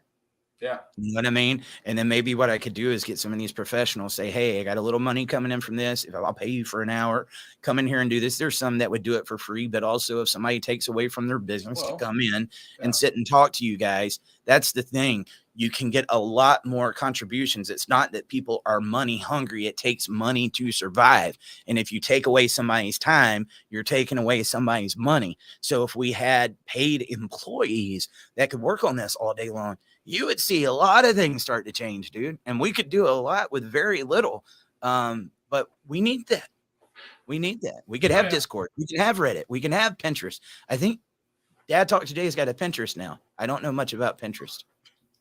Bake a cake or bake a cupcake on Pinterest. Stay away from the cupcakes, guys. Stay away from the cupcakes. But like Reddit, dude. I mean, there's all these other different platforms, but just Facebook alone, there's 3 people operating Dad Talk Today's Facebook, and we need more. Just Facebook. Now you go over to Instagram. There's times Instagram is outperforming Facebook, man. Right. It is crazy. Instagram's out there. YouTube. Then you got Twitter. So every time we add on another platform, but we keep the same crew. Stretch those resources even thinner. They're already thin. And people say volunteers. You remember how it says everybody wants to be the leader. Everybody wants to be the captain of the ship, or they'll sink the boat just because they couldn't be captain. And we see that a lot in the community. There's people that want to I want to help. I want to be a part of that platform just to say, well, look, I got my own thing. Or then what they do, it's a very popular thing, put down this platform that's actually doing something in hopes that it's going to bring people over to them. Yeah. And so the volunteers thing, guys, I've seen it create way more problems than it actually solves. Dwayne, have you seen that? Am I lying? Oh, occasionally I'll see the occasional hey. Occasionally blow it out your rear. No, it's all the time. I mean, people are like, different groups. You share my stuff, and if you don't share my stuff, I'm not going to share yours. And I don't support or they get on there, and the entire time is spent filtering them back to their own pages that regurgitating the same nonsense or bad content. I'm sick of it personally. I mean, I when you were I think taking a Tinkletorium break there, I was talking about different ways to get resources, and I mentioned Pissed Off Parent, and I've said it a number of times. If Dad Talk Today's website, if you can get the funding to make to upgrade that website to where it can handle the functionality that Pissed Off Parent has, I will move it over same minute and done deal and knock yourself out. We need these places that serve different purposes. Well, yeah. And it's not about not wanting to work. Dude, when I started Dad Talk, especially had an audience kind of early on, I talked to all these guys, man. Yeah. We was helping with all these different places. And it was just like, look, nobody personally, and they'll hear this and think, oh, he's talking about me. No, I'm not. If you did some of these things, maybe I am. Okay. But Too fast. it was the biggest drama pit I've ever seen in my life. Let me tell you Yeah. something. Men can be just as much drama as women. And you get these people in here that's supposed to be working towards something. This person thinks their idea is better than this person's over here. Yeah. And then if they don't agree with this person, then they end up getting in a group chat with these volunteers over here to talk about this volunteer. And I just sat back and watched it and I was like, we're going to need some hands on deck. But it looks like they're babysitting more than they're getting things done. So I think that was what benefited Dad Talk, especially early on, is I didn't have to go through all that. If I needed to do something, I came on. I told my people that I'm representing, saying, I'm going. I need your help. We're going. Yeah. I didn't have to go through all that crap. Just said, you know what? I might make a mistake, but I might do something good. I'm going to go out there. We're going to learn. We're going to figure it out. Right. And you'd rather have 4 quarters than 100 pennies. Right. Yeah. And so it's about getting quality people on. And if we could have actual paid people that answer the phones, that can sift through the stories, that can reach out and get sponsorships and talk about these different things, we can get something done. If you have the organizations that are behind false allegations, CPS, Title 4D, paternity fraud, and they all, operate within, but we still talk together, you can make this thing happen. Yeah. So we've got the ideas, but these are all things that means somebody else has got to get involved. And then what they're going to need to get involved is resources, because there's more that we can do. We need more resources, but they're definitely going to need it. And people think of 501c3 is the answer. Sometimes you go look up the grants behind these things. They're not meant for fathers organizations. And if it is out there for fathers, it's the same bull crap. Let's get you some better jobs, or let's help you once you get out of jail, how to be a good father, and to get you in the system so you can pay more in the system. It's rarely what can we do to promote fathers in the home. We just want to tell you the consequences of fatherlessness and tell you the symptoms. Let's treat the symptoms without thinking about curing the disease. Right. Oh yeah. That's what they do. And so it really is up to our community to home grow these things. And guess what? There's a challenge with that, but there's also a good thing about that. The challenge is going to be getting the money and the people together to do it. But the advantage to that is who made it and what it's for. Exactly. Right? The government you get them to be a part of it. We talked about that earlier. What is the government going to do? If we actually had our people create this, I think we might actually have some steam. Yeah. So that was a long way. Get involved. Jason said, what cash numbers are needed? All depends. I've said, from the very beginning, if you had asked me 4 years ago, I'd have said, and I have said it numerous times, give me $1 million, I'll end family law. Talking about a $60 billion a year industry. Now, that $1 million isn't the same as it was 4 years ago. Build back better. $60 billion a year industry. I mean, $1 million, we could give some people some black eyes. We could at least get it noticed. And here's my thing. If we can inform the public on what's going on and get it out there to the extent that we've got more people on the outside involved, I think it also cures the problem with funding.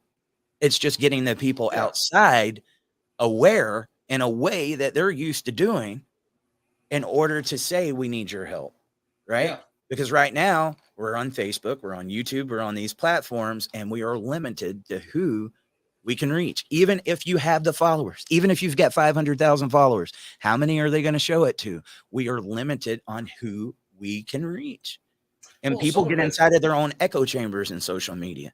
But there's other ways when it comes to media, miniseries, other things that you might be able to reach somebody on the outside if you do it strategically. So if we had $1 million, I think we would be on the right step. And every single bit of that goes back into this movement. I mean, you're seeing it on the news, you're seeing it in media, you're seeing it everywhere you turn. Somebody talking about this is what's going on. This is what's going on. I think we can make a very big difference. We don't need $60 billion to turn over this industry. We don't. Yeah. They're not using most of that money to keep this going. There's people making very big salaries out of that $60 billion. Industries. Oh yeah. They're not. It's not like they're taking their money and saying, "Okay, let's put it back in here to make sure that these dads don't get there." That $60 billion is going in somebody's pocket. They're not advocates. They're profiting. Right. Okay. There's the difference between what they're doing versus what we would need to be doing. But I also know, again, getting that media, that other stuff, other people involved, that creates new support. And that new support system should be able to sustain itself. But in order to do that, we're going to have to do some different things. I'm going to have to put some merchandise on here. I'm going to have to get monetized. I'm going to have to get some ads on the videos and different stuff so that we can create this thing so it can sustain itself. And so far, we haven't had a model like that, Dwayne. Yeah, no. I mean, little bits and pieces. Jason asked, I know it costs money, but what about TV ads? Yeah, TV ads are expensive, and those are ideas. I mean, I've talked about billboards, and those cost between $600 to $2,000 a month for each month to be on there. And there's a lot of different places. Actually, Pissed Off Parent is on Roku, is on Amazon. There's ways to do that, but again, it's its own channel. We've got the TV, but it's getting people and making quality entertainment that people will then watch and consume.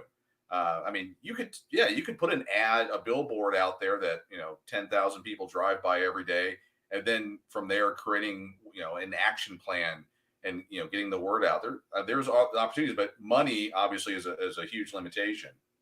It's about creating things. One good thing about a podcast is once we do this podcast, it's there for the rest of eternity, right? So even if you didn't watch it today, you can watch it tomorrow. You can watch it the next day. You rent a billboard, you might get it for a week and you might get it for a month. You'll get some numbers, but is it going to create long-term sustainability? Right. I think there is some parts to that, but what can we create that if once we go through those resources, we might have to sit back and watch the seeds start to sprout, right? Yeah. So it's short-term versus long-term. And in this, we're going to have to create some long-term change that might not happen right away, but it's going to continue on spreading that message. I Stand with John is still collecting people that are finding out about it every day and going and watching that documentary. I don't have to do anything else with it. Right. You guys do. You got to keep sharing it and letting people know it's out there. But there's you a solution. But it also needs to be done in a way. Numbers shouldn't matter. They matter. Optics, numbers shouldn't matter. They matter. The quality of your cameras, it shouldn't matter, but it matters. Mm-hmm. What equipment you're using. Anybody can get on a Zoom and they can do this. You got to make it look similar to what people are used to. And the sad thing about this is there's many other ideas, but one thing I've learned in this community, you don't want to tell people too much because they will sabotage it. They'll say, you know what, that was a good idea, I'm going to go do it. And they don't have the vision. Outright. They don't have the same vision of that person that was, grinding that around in their head saying, here's all the different pieces that it's going to take to do that. But that's a great idea. I'm just going to get it and I'm going to run with it. And it's dog eat dog is what it really becomes. But yeah. Anyway, man, here we go. I don't know why. Go ahead, man. Well, I remember talking about that. I remembered there was this commercial I made for custodial interference, and this thing like ate at me day and night. I mean, you've had those ideas. It just Chuck Norris didn't come to me in a dream on that one. It wasn't that good, but it just ate at me. And finally, my wife goes, "Just make the damn thing." And I had it, and it all just flowed out. And I made the commercial. I put all the thing, the fast movement, a little bit of statistics, data, had all the different pieces, about I think 3 minutes long total. Got it out there. It did get shared a bit from the community. But I think maximum, it got like 5,000 views, like total. And I just went. Some of the most important stuff that we've done is the ones that get censored and get the least amount of traction. Yeah. Unfortunately, you know what the number one is? When you get on here and just tell people stories. They want you to tell their story. Yeah. Yeah. We've seen that, man. We've seen that. A lot of people can't get outside of their own thing. Yeah. Where is that still collecting views there, Dwayne? It's on YouTube and Facebook. It's my internet down is messed up or whatever, but I don't know why I'm still on here live. So I've got this pipeline, but my other pages are all goofed up. But I think all in it's got like 5,000 views. My channel gets like 50 views a day, and it's again heavy statistics, heavy data. But with some other things in there. But it's I think 5,000 maximum. this was one of those ones I love doing it. And it's one of those, it actually, it helped out because we had our sheriff here that was actually Glenn Terry. It was the vigil. Glenn Terry had talked about when are the police going to enforce custodial interference, and the sheriff said, "Oh, we enforce all the laws." And then, of course, I did my little here's all the data, blah blah blah, and we got hopefully some good results from that. But he actually watched that commercial, and it was like, "Wow, I didn't know this." But anyway, I going off on a rant there. It's just one of those. I don't know. It just kind of hit me that when you were talking about earlier about you put so much into it that you don't get a lot back, and you walk away. I mean, I did that. A couple months ago, I was done because I invested 8 some odd years, thousands of dollars, pushing, promoting, doing everything I could, and nobody cared. And I was done. Is that not any different though than your family court battle? You put everything you got into it. You spend every dime. You go there. You try to do everything that the system says, and then after a while, it seems like you just keep running in place, and you say, "I'm done. I can't do this anymore." And it's the same thing with this movement, guys. When you put everything you can into it, your best ideas, your passion, and you feel like it's not getting the traction that it deserves at some point, you say, "I'm done." Right? But if you keep hanging on in there, let me tell you. This time last year, if you'd have been sitting in this room with me where my wife was right beside me and I told her, "I'm done, I'm done, I'm done." "No, you're not. No, you're not. No, you're not." "Yes, I am. I am done with it. I am done. I don't want to look at it. I don't want to hear about family law. I don't ever want to hear another story again." That was me. Yeah. And no, you're not. But look, a year later, I'm sitting here doing 3-hour podcasts. Yeah. I feel like 2022, even though, dude, if I look back, dude, it was full of all kinds of stuff. It was like a break year compared to the years before that. And that's why 2023, I'm back in gear. I'm ready to go. But I know we got to create some of these things, have the conversations that we're doing right now to make it to where it's sustainable. Yeah. It's got to be sustainable. Anybody can get in there and hit it hard and then just say, "Okay, I give it my all." We are going for a long-term thing. It's a marathon, not a sprint. Exactly. Chestnut checkers. I mean, yep. Chestnut checkers. All right, guys, we are going to end it there on that note. We will be back. I will let you know if I'm going to be able to do that podcast later on. If not, we'll get this replayed.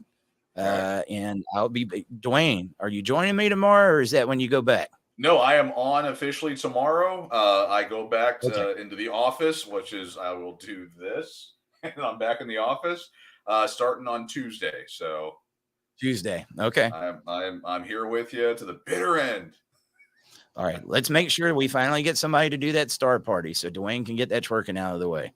All right, we're gonna do that tomorrow. I want you, as soon as we get on, say "I'm here," and then start hitting them stars, whether it's 50 or however many. It's like 50 cents. Let's make sure it happens. Right. Until then, guys, I'm gonna get my headband on, wristbands. I'll be ready to go. Until then, guys, have a happy freaking New Year. Happy New Year. Glad to have you. All right, we'll see. Never